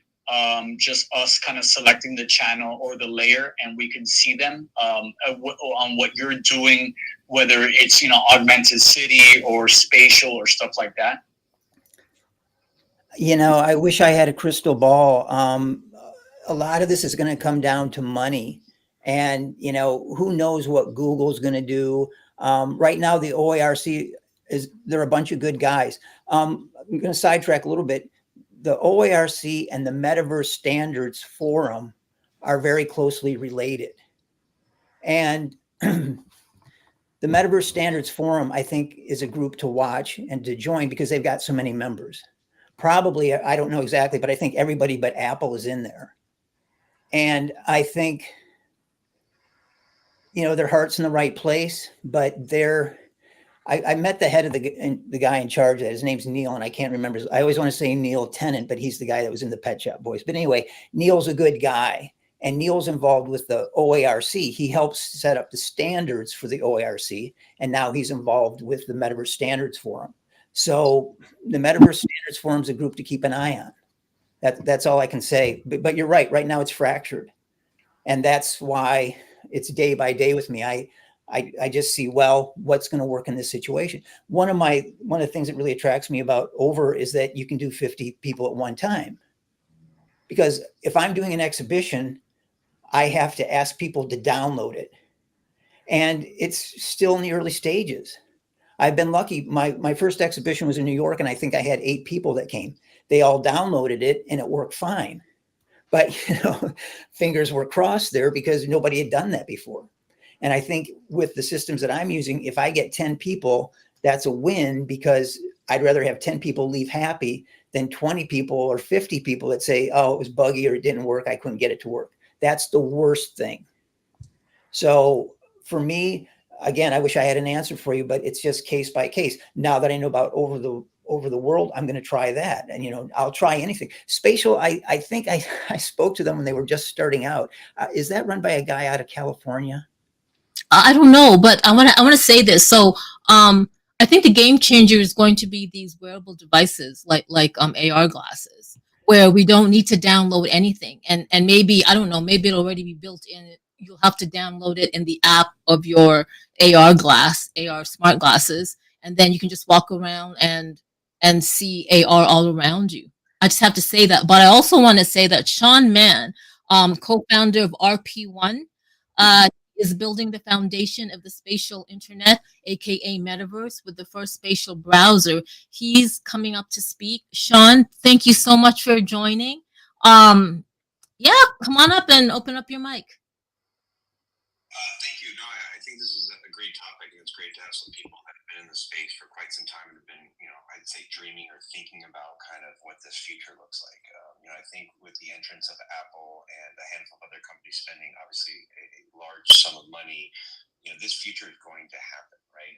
And I think right now, if you can think about in the early days of the internet, we had a lot of walled garden systems like Prodigy and AOL and CompuServe that really controlled your view, but what it made it really hard for consumers to get to the content because it depended on kind of where you're placing that content. And until the introduction of a browser, it really didn't really create a single ecosystem where everyone could participate. And right now with AR and VR and all that stuff, the same thing's happening right now. And, I think you brought up a couple of good topics saying that it is fragmented. We're creating what is called a federated metaverse where everyone's creating their separate platforms and then hoping consumers will download that content, and then there'll be a flux of consumers. But the challenge is it really doesn't bring everyone together and allow everyone to participate holistically in a single ecosystem, which I think is extremely important for a number of reasons. I think right now with AR, since it's the topic of the room, you're to force people to download applications and learn the user interface and get involved with that single application is really challenging. I mean, it's a big barrier for consumers. And we believe that the introduction of a spatial browser is actually going to solve the problem, all based on open standards. And to answer your question earlier, it's Neil Trevett. Neil Trevett is the head of the It's embarrassing that I keep doing that. Yes, thank you. Neil Trevett's a great guy. He is, he's really brought the community together. The Metaverse Standards Forum doesn't really define truly what the Metaverse right. is and or like the spatial internet, just because they have a lot of companies that have very different views or different technologies that work in different ways. And so it really is a open forum to really just share technologies, and there's kind of like breakout groups. Which is challenging because at the end of the day, if you want to build towards something, you'd want to probably define it, and then you'd want to seek out all the different technologies that can help make that a reality. The challenge right now is we are working on what is called a federated metaverse. And really what that is that if everyone builds their own platforms, then people are trying to build basically bridges and rivers that try to connect these platforms. And so I believe that is, and the reason being is because technically to have a single ecosystem becomes much more harder, especially with real-time applications like AR and VR. They're very hard to scale. They're very expensive. And we actually created a technology that scales to everywhere on the planet in a single ecosystem. And so you would be able to basically, we believe that devices will connect to a browser, meaning like your mobile device or eventually AR glasses will just connect to a browser, and you'll instantly interact with AR applications, all based on proximity where you're at in real life. So as you walk near a museum, or you walk near a grocery store, you go to a hotel or an airport or your own home, you're going to connect to different applications that just stream in real time, just like websites, to your device without having to install any applications, which is a really important process. And the cool thing about that is that if everyone is connected in the world to the same browser, then you'd be able to interact with them and share different experiences. But more importantly, the last component, which is extremely important, is what are called services. And the best way to describe a service is you need the ability to have third-party services that run in real time off your own servers, and that you can now use that no matter what location you're at. So if you, let's say, build a store and you want an NPC character to greet you, that NPC character can run off of separate software and easily be ran in your experience or your location. And now imagine that NPC is a chessboard, or if it's a whatever it is, an activity or anything imaginable. That service can be, eventually there'll be millions of services that you can connect to in real time and interact with them both in AR and VR. And the promise is really that if, let's say, if I go to a museum and I walk around that museum in real life with the AR glasses, it will help me navigate like where to find things or have audio based on what I'm looking at. But someone will be able to visit there in VR and show up in my AR glasses and share that experience with me. And so really the power of the spatial internet is really to connect everyone in ways that are outside of just a website, right? It's really to create as close to a in real life shared experience. And that's really what these technologies are about. And it's not just about a room, with a couple of art, you know what I mean? It takes it a step further and really allows you to interact with the people as if you were actually in a real life art gallery, just as an example. But that future is going to be super important, because if we don't bring open standards around the next spatial browser, everyone's going to go in a different direction, and you're not going to bring the consumers in as easily, and the creators will lose, right? And at the end of the day, if you can create an open spatial internet, the creators will win, because they'll be able to not only create stuff, but they won't be forced through like walled garden platforms and app stores where they get a lot of their revenue and data are taken. And so this is really a necessary step that's going to happen. And luckily I'm a part of some amazing programmers and people that have really thought about the future and have solved some of the hardest challenges, which is the scale part. So we can scale, right now we have a system that has a digital twin of our entire solar system, including Earth, with full one-to-one scale. And you would be able to go there via AR and VR and instantly interact with content. But the whole purpose of that is the Earth will actually be relegated to people that own their space in the real world. So, if you own a museum, you'll actually own that space in our map. But if you want to create something fictitious or something creative, there would be an unlimited amount of domain space, the same way you have an unlimited amount of website space, to build any website that you want. And this way you can not only connect the real world with a digital twin, but you can also interact with, anything imaginable, from games to, education, anything imaginable. So this will help connect the population, but it's all based on open standards. And we're actually working with Neil Trevette with the Metaverse Standards Forum and a couple of other groups, including, I noticed that you also work with Jan Arik with the OpenAR Cloud Initiative. And they recognize that the technology that we're bringing to the table is probably one of the biggest needs to really bring the entire community together. So we're super excited to kind of be a part of the ecosystem. Right. Wow. Please send something to my Twitter about that. Can I tell you a quick story about Jan Erik and AR? Yeah, sure. That'd be great. Okay. So story begins Clarksdale, Mississippi. I go there. I meet the tourist people. They're great people. I say, I'd like to do some AR stuff. No idea what I'm talking about. I take photos. They help me with the hotel. That's a win. There, I discovered that Notodden, Norway, has the world's biggest blues festival, or Northern Europe's biggest blues festival. So Jan Erik and I invite ourselves to that festival. And of course, they're freaking out. We say, we're going to do a photo exhibition in AR of Clarksdale musicians, right? And they're like, well, we don't have the space. But they were okay. We show up, we do it. They're like, oh, this is cool. So everything's fine.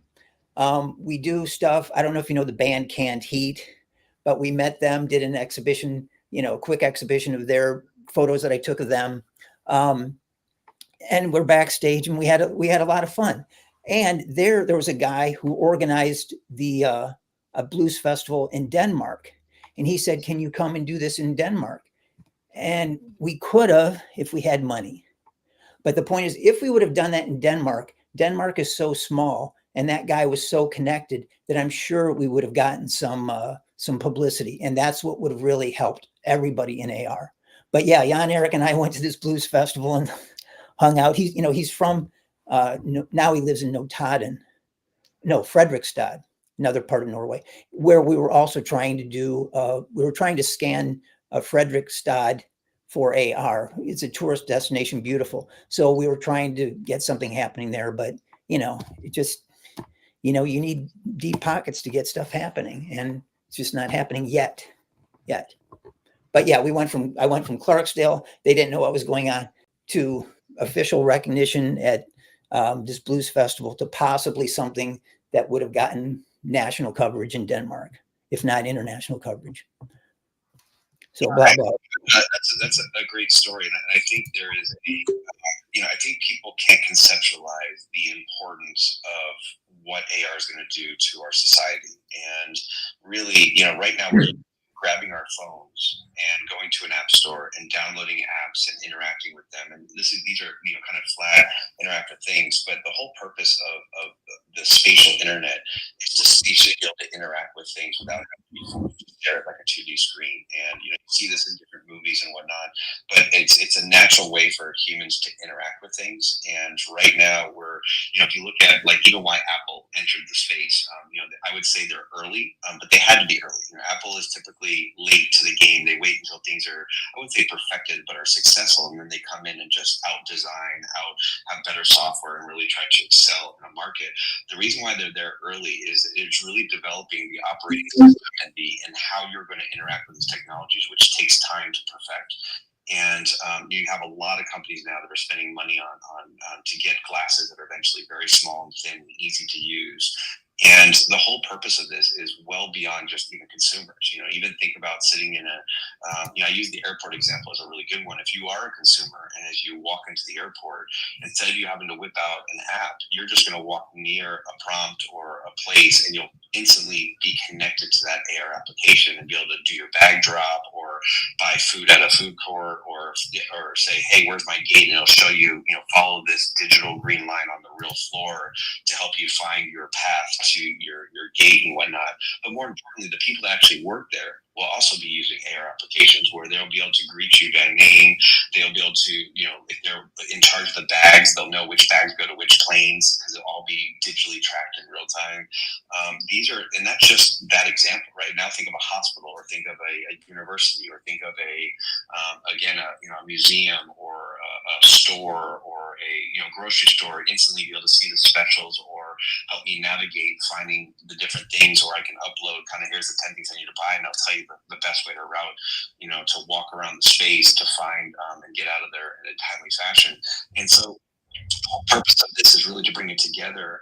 The challenge that you have right now, which is making it really hard for consumers, and I actually met with the heads like Qualcomm and Microsoft in this, the biggest problem with companies to get into this space is that there's too many barriers. The friction to get into AR applications and educate the population is challenging. And so if it's that challenging and it's not seamless, then you're going to see a lag until people can actually learn this tech. The good thing about a browser is once you learn how to use one browser, you're able to find and interact with unlimited amount of websites, right? And that's why the World Wide Web is so powerful. And so we have to move away from these walled garden platforms and really create open standards around a browser and the technology necessary to enable everyone to participate. And this will unlock the entire community at a rate that would be way faster than trying to force someone to download, let's say, Roblox, right, to get into an application or something. I mean, it's the freedom of the web really not only protects the creator, but it makes it seamless for consumers. And it also makes it really seamless for businesses, because the businesses know all the consumers are going to go through a browser. They now can pick their place and really build it out, knowing that they own their data, they own their revenue, and they control that location, and they can now interact with consumers much easier. And so once once this progression happens, you're going to see this really transform very rapidly. And, it's not going to be like, oh, what's this AR thing? It's going to replace really most 2D things. And, the same way that, like, I don't know if you guys remember when there was a big security with CrowdStrike where like airports and things went down because they were connected to the internet. Well, at some point when the spatial internet goes down, you're going to have the same problem because that's how we're going to interact with each other. That's how businesses are going to be ran. And it's going to be a major evolution to what we can conceptually understand or see right now. Yeah, Sean, TechMental, I see your hand up and I'm going to bring you up. But Sean, I have to say, for RP1, I love that you've created, or your team or you have created a solution for this defragmentation of all these pockets of creators and breaking down the walls. And I also love that it is a spatial browser, and it's a browser basically. And I love that in terms of human behavior or user behavior, users are already very familiar with browsers. So number one, I love that you're providing that solution for the defragmentation. I love that you're literally, it's like a no-brainer because people use browsers, and just to integrate the browsers into whatever devices or hardware devices where we're going to visualize or experience and see whatever AR, XR, 3D asset we need to. I think that's fantastic. People in the Twitter space, I did put a link up on the Nest to Sean Mann's RP1, the first spatial browser or the first metaverse browser. And for those of you watching, sorry guys, Metaverse Radio, it's all audio, but you can always connect with me or join into the different multi-streams. I also posted it up here. I shared it on the videos that we're doing. Like, I think that's fantastic. Like, kudos to you guys, to you, Sean, for thinking about that. And I'm really hoping that the adoption of a spatial browser, the RP1, is going to be a thing, because to me that's the perfect. That's just me though. This is the perfect solution. Well, and I just want to add one note, and thank you very much for those kind comments. I want everyone to realize that it's not just about RP1. I think to build standards, you have to have something that people can understand what it is, and then you can build standards around that. The internet was a little bit different because the internet was built for very different purposes, and then eventually it migrated into the World Wide Web. And what we're touting is we're showing or paving the way on how you can actually build out a single ecosystem. So we actually touted a white paper that you're all welcome to go to. It's at rp1.com/learn, and it basically is all based on open standards. And so one of the things that we want to see is other companies to build a native browser and other browsers that compete with what we're doing, because you need to have the ecosystem work together and build these standards so that if RP1 goes away, your content still lives. Like if Edge or Safari were all of a sudden not browsers that worked anymore, websites would not go away. And so we're just showing or paving the way from what a single ecosystem would look like, and what are the different real-time APIs that we develop, what are the technologies. In fact, in the white paper, we actually depict the difference between a browser and a spatial fabric. And the spatial fabric being kind of your map and your audio or whatever minimal features that you need to be able to interact with these spaces. And anyone can build a spatial fabric, and anyone can build a spatial browser based on these open standards. And so we just happen to be, I think, the first in the world that has built anything that even looks like a spatial browser that streams in real time, that's not based on an app that you install.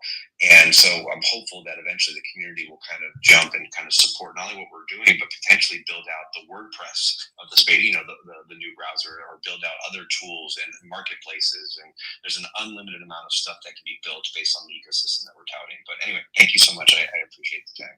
No, Sean, I'm so glad you came up to speak. This is fantastic. TechMental, before I bring you up, I do want to do a shout out to John Cavey. Thank you for joining. Hey, Strawberry OVR, thank you for joining. Silent Dave, I see you in Texas Prime. You guys who have stayed, and Meta Rider, you guys who have still stayed here, thank you so much. I really appreciate it. I'm learning so much. I really am. And TechMental, go ahead and open up your mic. Quick question. Hey, Sean, thanks for the input there on your insight. has IPFS, interplanetary file systems, which is a decentralized way of uploading a website, has that been in the conversation within the capacity for the Metaverse browser, where you spoke about walled gardens and about, kind of just being an open platform? Has an IPFS version of this or at any capacity been in the equation? Absolutely. The centralized aspect of it is all based on where you do with your data. So if you own a certain location and you want to store your data, because remember, just like websites and you own your own website, you will in the browser, the spatial fabric, you would own your own space or lease it, to be honest with you, because even in domains, you still lease it because you pay a fee, on a yearly basis. If you don't, pay it, you lose it. So you lease space, but what you do with that space and how you want to manage your data is really up to the creator, right? The owner of that space. And so that's where IPFS would be effective. I think when it comes to identity, you would also have a lot of an unlimited amount of blockchain solutions that can be there, that it would be up to consumers to decide who manages their identity as they move or traverse or walk or teleport to different spaces. And those are all be, call them plugins or services that are built by hopefully lots of people all around the world. And then they would market those like, hey, if you're in the spatial, the spatial internet, you would want to, control your identity to make it seamless. Here are your options, right? Here's your different tool sets. And eventually there'll be lots of blockchain, kind of decentralized solutions that we built by lots of companies around these open standards, right? And so to answer your question, yes, 100%, IPFS definitely could work in the that we're touting. And in fact, I actually think it would be a very important piece. But there's a lot of work to get to that point, I guess. But yes, it would be definitely a part of it. I appreciate the answer. Thank you so much. Yep. Wow, thank you guys. So it's 2 minutes to the 2-hour mark, and I'm really loving it. I hate to end, but we don't have to end the Twitter space or the live streams, but we will be ending Metaverse Radio, the broadcast. So before we go on Metaverse Radio, I will need to say that this program's content does not necessarily represent the views of Metaverse Radio and is for entertainment only. It is not legal, medical, financial, or investment advice. The host, guest speakers, artists, and other collaborators may have personal or financial interest in the subjects they discuss. So please critically assess the information presented. Not all content is appropriate for all ages. Listener discretion is advised. Shout out to the listeners of Metaverse Radio and Fred and the Chi-Town team for giving us a platform to share stories and technology and whatever we're doing in whatever spaces we are. So Fred and the Chi-Town team, we really appreciate it. Tomorrow for Metaverse Radio, there is Web3 Wednesdays with at Hexadized. And on Thursdays, the Durbid One has I believe, a Twitter Space and Metaverse Radio broadcast with philosophy and AI. So just check it out, guys. Signing off from Metaverse Radio. Thank you so much. But we're still here on Twitter Spaces and the multi-live streams. Sean, that's like amazing. And I love your questions, Lex or Tech Mental. Hey, Google, stop. Yeah, I'm going to put up Google once in a while. Do you guys, Stephen, Hex, do you have anything to add to what Tech Mental or Sean had been saying?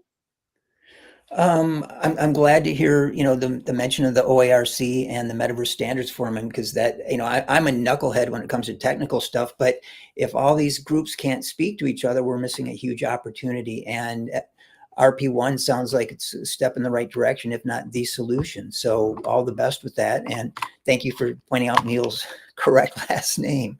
Thank you. I mean, I've learned so much, Carmen, wow, you're a superstar. Please don't underestimate how valuable you are, because you're really connecting a lot of important ideas and people and energy here. Thank you. Well, you're welcome. And I think thank you for whatever's happening, because I guess it's just meant to be like, however, we're just vehicles or vessels of for people to connect. And I've been in some of Sean Mann's spaces. I know he's popped in once in a while to the over the reality spaces and sometimes Tech Talk Tuesday. Sean, you don't understand. I'm so glad you were able to come up and speak, and I get to hear you, and it's recorded on the Tech Talk Tuesday space that you spoke here. I love what you've been doing. And, Stephen Black, thank you for being here and your time, because I guess you're what made Sean Mann come up to speak. And also Tech Mental. So I love it. Like, I really appreciate it, you guys. It's so funny that I somehow am connecting all these super technical people. I'm a knucklehead. I mean, I really don't know anything technical. I just do stuff. And I'm so thankful for the technical people because they're building stuff that nobody sees. And I feel sometimes like it's my role to just get out there and say, look at this cool stuff.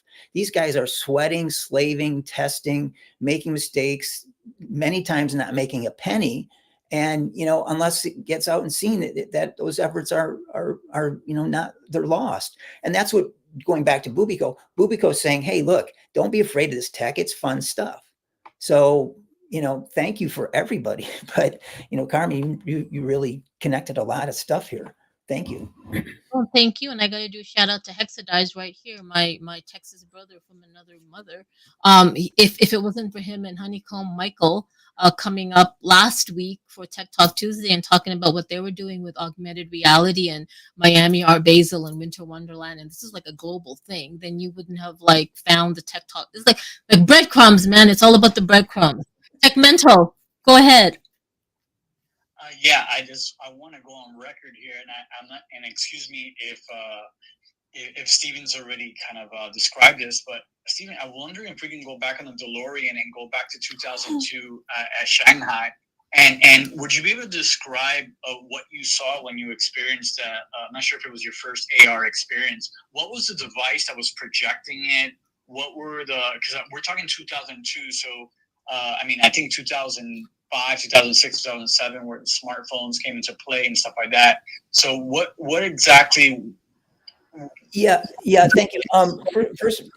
Thank you for the question. First of all, that was in Singapore, and the company that I was working for had all these connections with universities and whatever the tech community was in Singapore at that time that was somehow relevant to what we were doing. So it was on a tour, and it was just we saw 10 things in this room. It was like a showcase room for what students or the research was on. So I really couldn't tell you. I'm pretty sure it was a tablet that had something loaded, and it was just like a colored piece of wood. And when you pointed it at that piece of wood, it was the letter A, I believe. It was, I was like, oh, that's kind of interesting because there's nothing there unless you have so it made an impression that I remember it. Later, I think it was maybe 5 years after that at the Singapore Biennale, some artist did a piece with, some art on the wall that was beautiful flowers. And then I don't remember downloading an app, so I don't know how you saw it. Maybe there was a tablet there as well. But when you looked at it through the tablet, the flowers were dead, meaning, life is fleeting and blah, blah, blah. It was a nice piece, but it was very short. So the first thing was 2002 in Singapore. I think the National University of Singapore. Couldn't tell you very much more about that. And same thing with the art piece. I couldn't tell you who did it or what tech was involved. Sorry. My thing with that startup was we were doing something like YouTube 3 years before YouTube. So I was generating content and then kind of supervising the model makers and making sure the 3D game making platform was on track. So we weren't really doing AR there. Okay, yeah, I was wondering if you had kind of like that hologram feel to it, right? Because I remember at that time there was people were experiencing. I'm not sure if it was the Tupac on stage or stuff. There was a lot of hologram talk. I know at the time as well there were kind of like the talk about 3D television. So there was that kind of essence within the tech field. Right. Yeah. No. I the 3D TV. That 3D TV. I got a lot of stories, but I was writing for a 3D website, and these guys in Hong Kong did a 3D movie with the famous director Choi Hark, and it was a fight scene, and it was so beautiful. It was like this really big fight scene in 3D. It was fantastic, and I remember thinking, man, this is a demo that's not going to be seen by any public. If they had just spent 1 minute in the beginning saying, I'm a bad guy, and this is why I'm a bad guy, and you're a good guy, and this is why we're going to fight, they would have at least made it, right, something that could live beyond that. And I thought, man, all that money and that demo didn't go anywhere, right? And it was a famous director, probably famous stunt actors, but they really inspired me that, if you make a demo, make it that it lives beyond. That's why Bubico came about. I used to work for Cartoon Network, and I thought, man, if we can just come up with something that humanizes this and it's fun, something will happen. So I'm digressing there, but blah, blah, blah. Stories, I got a million of them. No, that's where you pop up the sticker. That's where you just go. Yeah, and at some point, I've got all kinds of ideas for, Bubico and apps. I mean, that thing about her walking on the table, that's burning in my head all the time. Still there. That's still there. Yeah. So, eventually Bubico will walk on the table and say, I don't want to digress, but yeah, Bubico. Wow. Guys, I gotta say, speaking of like 3D assets and walking the world and stuff like that, I do want to mention, for those of you in Twitter space, if you look at the audience, you will see some zombie dogs, or maybe you have to look closer.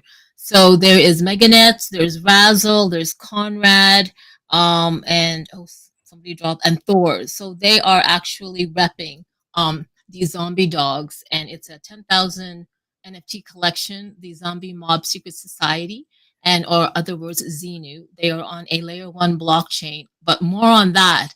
I do need to end this, but before we do end it, I will say that I'm going to be playing, there's Kingilla. He is a DJ, rapper, music producer, and he's also part of the Zombie Mob. I will be ending this live stream Twitter space with one of his songs called Zombie Mobbing because I love it. But before we do end the space, I'm going to give like a minute for anyone who wants to ask any questions or share what they're doing. Please come up.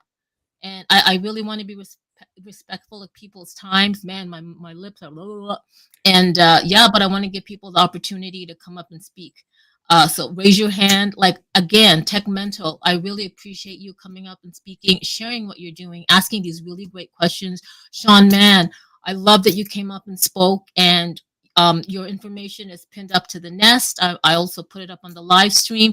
If you go up to the Nest, you will see the rp1.com, and then once you're on the website, you can download the white paper, guys, and look at that.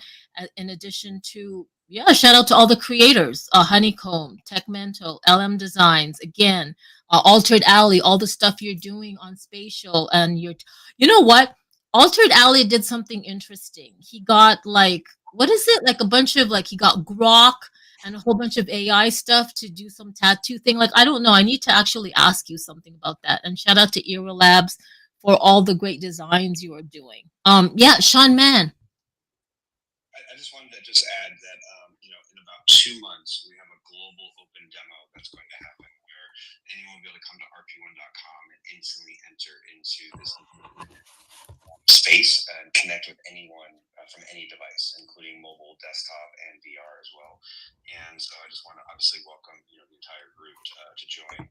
Welcome to come to Discord, on our Discord channel, and obviously this is about the creators.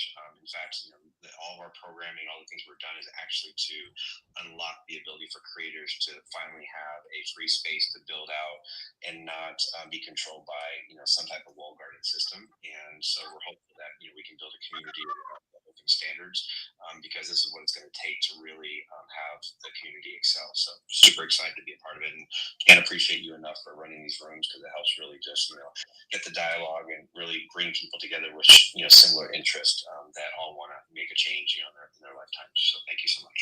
No, Sean, thank you for sharing that. So 2 months, is there a specific launch date or just 2 months? And then we'll just have, please follow Sean Mann, Tech Mental, follow everybody here that's on the Twitter space.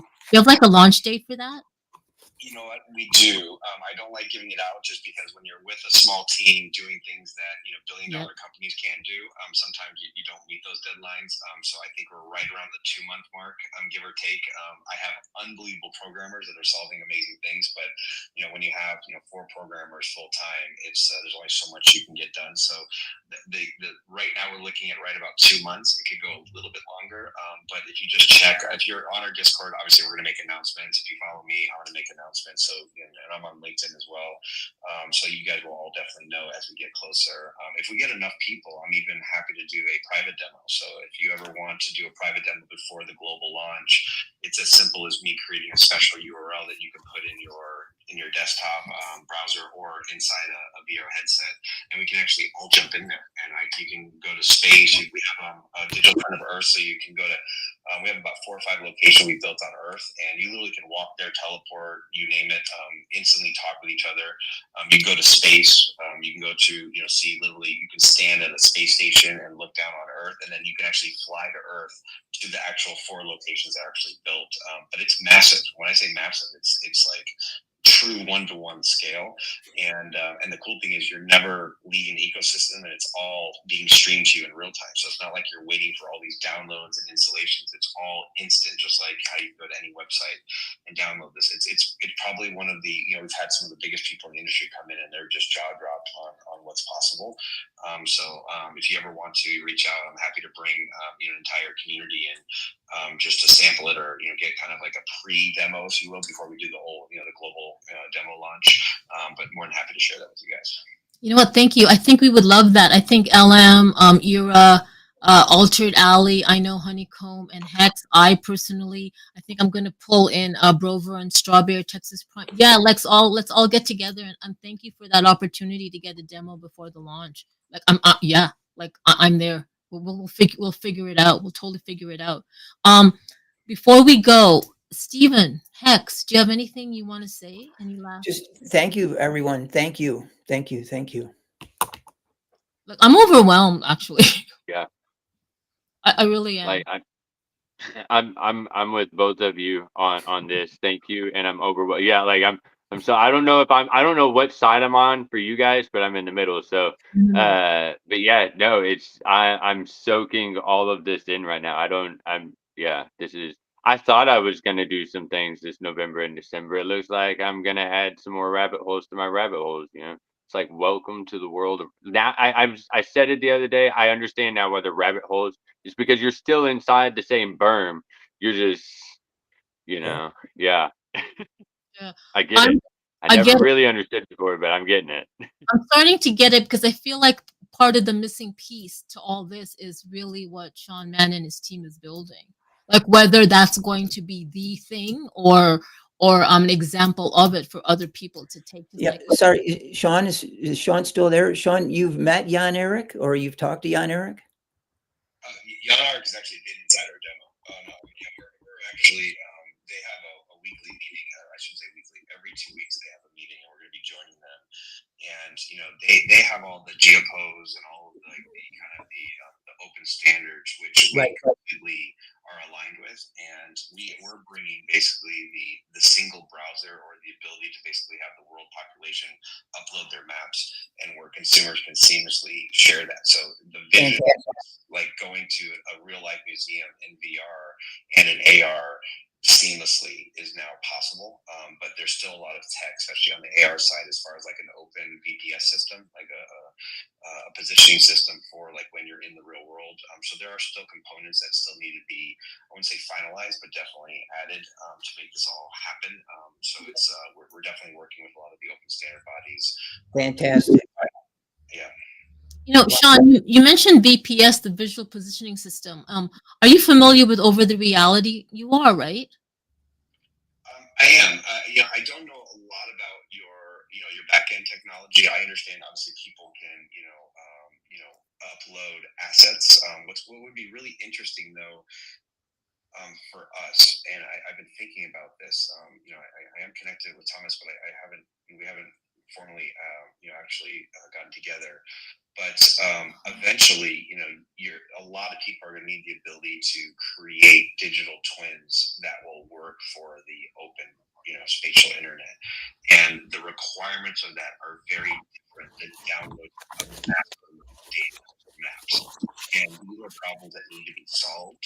And if there's a way to incentivize people, like you guys have done, to go ahead and map out things, and then have those assets readily available for some type of project, or for your company itself, or whatever the case may be. But I do believe that once these open standards are agreed upon, and you have maps that people can go visit with the multiplayer aspects, I think that's super important, because you can go to Google Maps, right, by yourself and go anywhere and see things. The question really is how do we socially interact with these technologies technologies, and without the scaling technology to connect people and their audio and their visual information and their expressions, all these types of things, then really what is the power of those maps? And that's really what RP1 is bringing to the table, is it's really connecting people and their information, meaning like their sixth off, which is 6 degrees of freedom. So if I'm in VR and I move my head or lift my arms up, you can see that interaction. And even if you do it on a desktop, your webcam will also be able to grab that from your real live webcam and transfer that into your avatar so that you can interact with people, which will be pretty seamless. And mobile devices gets a little bit more tricky, but it's still possible. But again, these are not all things that RP1 is going to be building. We're building the foundation of how you connect the population on this planet in real time, and then enable all the artists and creators and programmers to build content that they want to share with them. And eventually there'll be lots of companies that build different services and different plugins type stuff that allows all of this to really gel together. But yeah, I'm always happy to learn more about what you guys are doing and seeing how that works towards like the open standards and whatnot. The challenge that you always have is that a lot of companies have spent a lot of time and a lot of money to build for precompiled applications or standalone type of experiences. And it's not that we don't want to work with those companies, but we're creating, it's kind of like when you build a browser, everything has to conform to how browsers work, right? And how you do on-demand content, how you do the multiplayer. But all those different verticals and companies that want to raise their hand saying, we can help with this piece or this piece.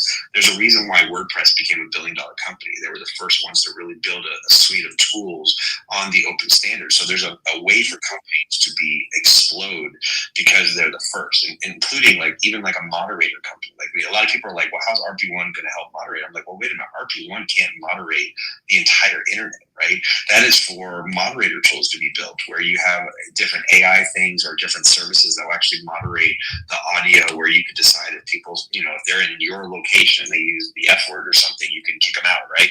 But who's going to build that, right? And that's not up to, Roblox themselves can't even police or moderate their own system. There are thousands of people that they've hired to make it really safe for kids.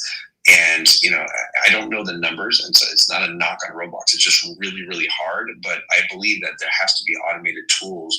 And, to wait on Roblox to build them, why can't a third-party company build that, right? And that's why the open standards are so necessary, because instead of waiting on a company to build it all, here's a plethora of opportunity. It's like the Wild West, right, for the next evolution of the internet, for everyone to build their tools, build like whatever your passions are. If you're like, man, I love identity.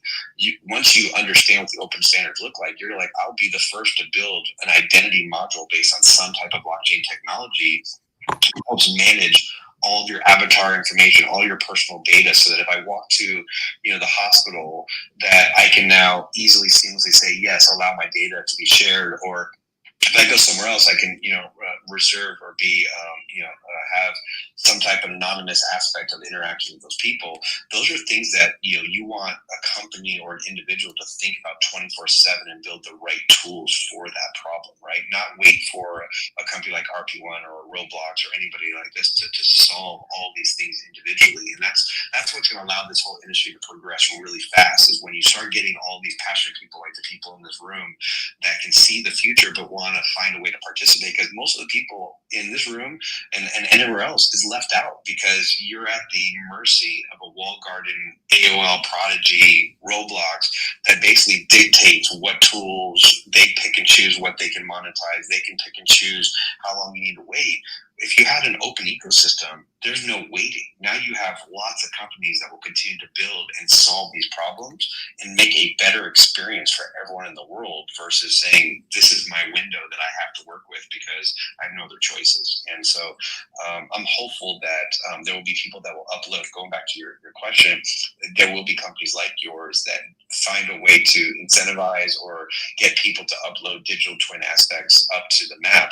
But at the end of the day, when it comes to the digital twin, in our opinion, if you own your space in real life, you should automatically have access and to your space in the spatial internet. And the reason why that's important is because if I own a home and I, let's say it has a certain, it's a 1 acre, whatever it is, I should own that space and be able to now upload my own spatial fabric. I should be able to have all my home automation information. I should be able to have all the things that are spatially, next level in how I interact with my house, like a toaster oven and, my lights outside and my landscaping, all these things. You would need to be able to have that location so that as you come near your house, you'll automatically connect through the browser to that spatial fabric and be able to interact with all those spatial applications. And so these are the things that are important. And so you have to rethink kind of how do you provide services for all these people that own real life space and make it seamless for them to start building these applications. And it's going to open up a massive amount of job opportunities, right? It's going to be an explosion where, you kind of have things go away because of AI, but you're going to have new jobs that are created. And I think people just don't realize what's coming down. I mean, it's going to happen, and you're going to have real estate. You're going to have, you're going to be able to buy homes just by remotely going there and interacting with people in a way that you couldn't do before, right? Just really seamless interactions that are going to make it really special. And that's why, I'm hopeful that we're all excited in this room, because it's always been like in 5 years, 10 years, it's going to happen. But we're really at the true beginning of this sprint. And, to have giants like Meta and Apple spending billions of dollars and having all these new tech companies solving for those products so they can make money, you're going to see an explosion in this tech. It just takes time, right? And I think the spike is going to be much faster than we all could conceptually understand. So it's going to be exciting. Yeah. Sean, my goodness. Now, since I have you here and I'm talking to you, you know what I would love? Everything that you've been saying, I truly believe that it would resonate with Diego Di Tommaso, our COO and co-founder. And I know you guys are connected, but you haven't really had that conversation. I would love to invite you to a Twitter X space with you and Diego. You get to talk about, what you're doing with the spatial browser. We get the audience listeners can hear from you. Then you'll get to hear from Diego what this whole map to earn, building digital twins and owning like digital spaces, geolocated spaces over the physical world. And then together have that conversation of what is it that Over can contribute to what you are building. I'm pretty sure there's something there. Would you be open to that? I mean, I don't know. I don't mean to put you on a spot. I just thought of that. No, it's okay. Look, I'm happy to speak with people that are passionate in this space that are solving for problems. I think the only challenge that we have is that there's very specific things that are necessary for the open standard. So when you're thinking about like actual internet protocols, it's less about solving for any individual or company. It's more about building towards the standards that we're eventually all going to use for the next 50, 100 years, right? And so I think it'd be great to meet Diego. We are connected on LinkedIn, but I haven't chatted with them. But I think what you guys are doing are awesome. You guys are pioneers, right? You're pioneers in thinking about how people are going to interact in these spaces. And obviously, this browser discussion is very new. Again, we're working with the Metaverse Standards Forum and people, and they're all, I believe, jaw dropped because I've been told by some of the heads of these entities that this is the necessary step to actually bring the entire XR community together around these open standards. I think the challenge would be is how do you force some technologies are built today based on different business models versus what's necessary for the open standards. And I think there's definitely a massive amount of opportunity. And maybe it's starting with I should probably have like a one-on-one conversation with Diego just so, because it's not about touting, what we're doing is better or this. They're just very different. But I think there is definitely space for companies to help do digital twins and maps of spaces to make it easy for them to start building AR and VR type applications. There's a ridiculous amount of opportunity in that space, and you guys are actually doing that. I think there's other amazing projects where, like, and I don't want to name them, but I'll just name kind of what they do. It's like I can get the Eiffel Tower, and then if I get that space, I can put a gorilla on there, and I can do like all these fun things, and that's great if you want to do it outside of the digital twiniverse. So in the browser, you not only have a digital twin of our entire, universe, our solar system, that is for replicating truly one-to-one what we do in real life so that you can have the AR, VR connection and interactivity. But there will also be another universe with unlimited land to build anything you want. So if you have the rights to the Eiffel Tower, you can go place that in a different location, a different domain space, and do whatever you like with it, right? And then people can go visit there because they want to interact with your art or kind of like the different experience that you built. So people can do that because there's unlimited space, right? But I think the earth is really there for real life use, so that if you own a restaurant, you're going to want to be able to upload your menu system, and there'll be a company hopefully that will help restaurants. That will be their vertical. They'll be an expert in building AR content for restaurants, where it's like, hey, just do this, and when someone walks in, they can hit a QR code or a simple thing, and they're instantly connected to the menu and can interact with it and see pictures and even order without even having to talk to a human being. And so you have those abilities to do that, and that's not something our company is building out, right? It's going to be massive vertical companies that are going to be built to solve just that problem, right? And I see like digital twins of universities. Eventually, every university is going to build their one-to-one scale university. They're going to own all of their land. Anyone's going to come. Someone's going to have to try to build that out and go sell pre-baked, all the technologies to make it seamless for the university to get into the spatial internet. And that's not going to be RQ1 again. That's going to be a vertical that makes billions of dollars working with, the thousands of universities to get them online spatially. And so that kids can walk around campus in real life and instantly be able to find classrooms, interact with people. You could have literally students that are remote in the same classroom of real students at the same time, and even have a digital teacher that's coming in from a different place on the planet and teaching the class, right? And if you have these technologies that are seamlessly working together, you're going to have an experience that's unlike anything that we've ever seen in the educational system.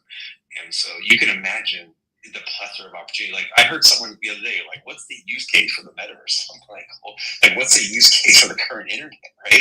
It connects literally every fiber, every person, every business, every technology together. Just imagine that, but now doing it, connecting in real life experiences with remote people all in real time. It's going to be amazing. I mean, this is truly the next revolution as far as technologies come from, and it's exciting. But to answer your question, I'm happy to meet Diego. I've heard him speak. He sounds like an amazing person. You guys are really thinking about great technologies.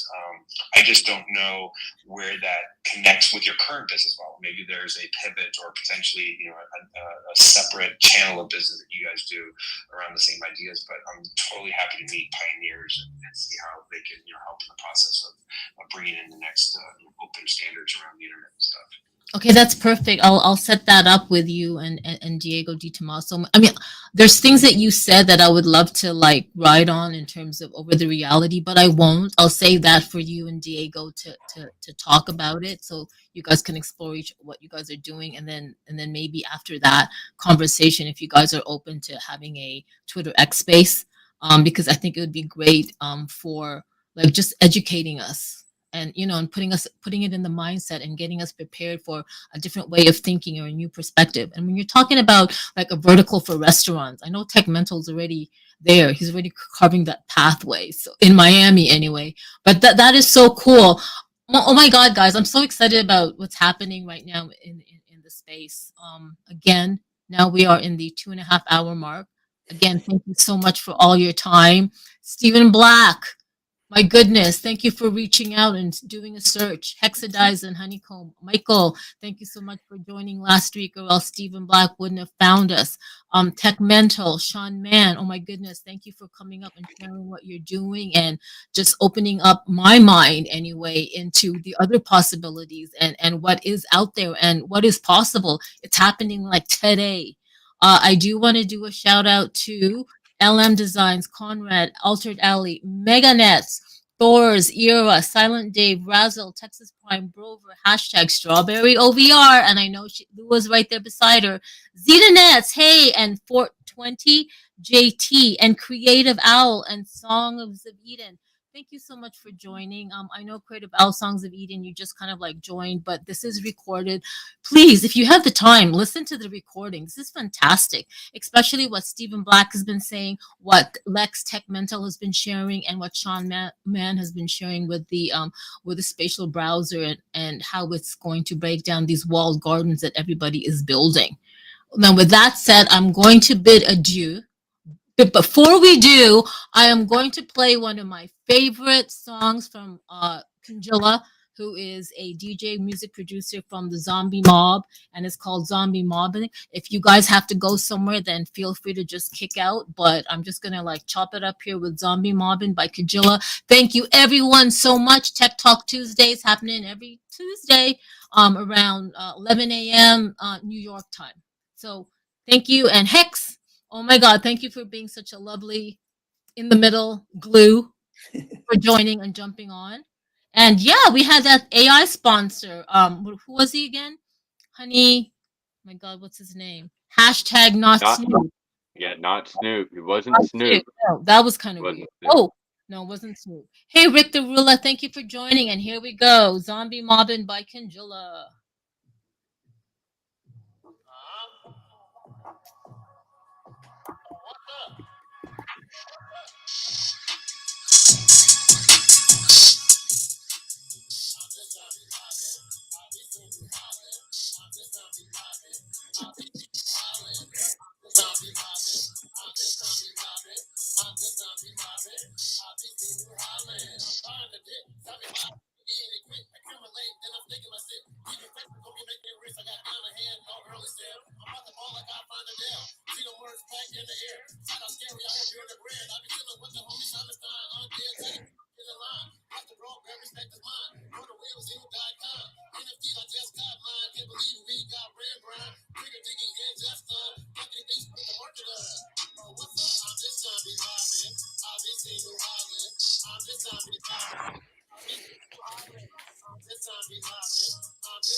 All right, guys, that is it. I did want to pin something to the nets, but oh my goodness, it's just too much right now. Too much tech happening right now.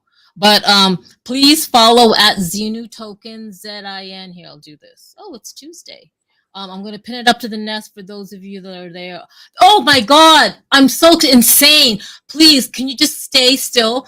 Well, I did mention the other earlier about 3D assets and you know, like experiencing the world. The reason why I love the Xenu Zombie Mob Secret Society NFT collection is because I don't know, Sean Mann just dropped off, and Lex, are you still there? That's great. It's because this is the first NFT collection that I found anyway. No, I didn't find it, but came into my radar. Shout out to Cars Garlic, that they are created in Unreal Engine 5. What NFT collection has been created in in Unreal Engine 5? I don't know. If you know, please let me know, because I have not found one. The reason why I'm so excited about this, I found out about the this NFT collection, the Xenu ZMSS collection, in February. Cars Garlic came into a space and he told me about, you know, the Xenu Mob, and then he said Unreal Engine. I'm like, what? What that means to me is, if you're going to go through all the trouble and the money and the time to create a 10,000 NFT collection with animations, so many different skins, so many different assets like hand tools, mouse, like you name it, in Unreal Engine, you are primed for two things: gaming and movies. That's all I'm going to say. So please follow at Xenu Token, ZINUTOKEN. Oh my God, I hope it's even the right thing, the right Twitter account. But you need to follow this, because you need to, I mean, I'm just suggesting that to follow the story of where the Xenu ZMSS is going with their Unreal Engine NFTs. It's insane. That's all I'm going to say. So please, yeah, follow that, and woohoo! Shout out to Kingilla. Thank you so much, Kingilla, for doing all this great music. There's so much more, but I just started off with Zombie Mobbin, Hexadice, Stephen Black, everybody else. Happy Tuesday. We are like September 10, guys. Yep. So tomorrow is going to be a few, quite memorable in different ways for people, and just want to recognize that. But everybody have a great week. See you next week. Bye. I know, right? Tech Mental. Tech Mental, can you please follow me? I'm following you because there's like a whole bunch of stuff I have to ask you. And yeah, love you guys. Thank you so much. Bye. Bye. Thank you. Stay on. Bye. I'm gonna end the the Twitter space. Bye, guys. Bye. Steven, thank you so much. And Hex. Where'd Hex go? Oh, he had to go. He had to drop off. I really appreciate this. I hope this was worth your time. I know it went over more than, I don't know what your. Thank you. I mean, this is what it's all about. It's like connecting to people who get it and positive and doing stuff, not just talking about it, right? It's really amazing. Thank you. And it happened so quick. The one thing I was going to say is that, for all of us, everything is moving so much faster.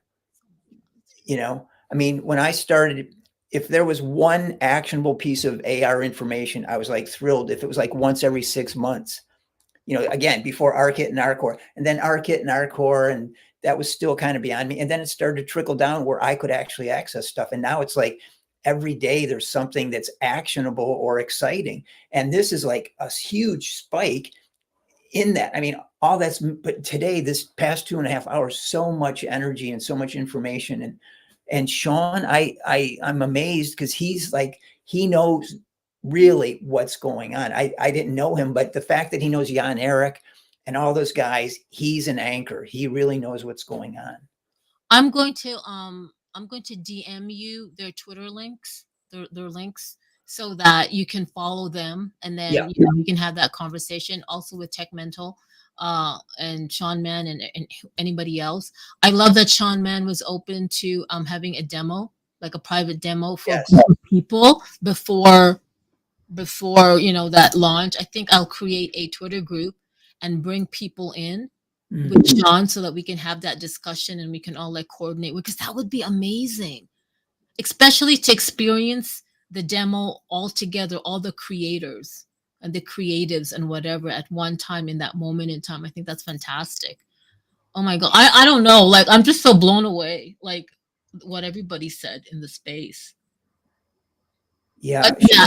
Like when Sean's talking about one-to-one of the universe, I wonder if he knows Carter. I want to say Armstrong, but Carter is almost retired, but he was in charge of the Museum of National History in New York. And his thing is somehow he's like the pilot, and he literally goes through the universe, or, through the galaxy, or through our solar system.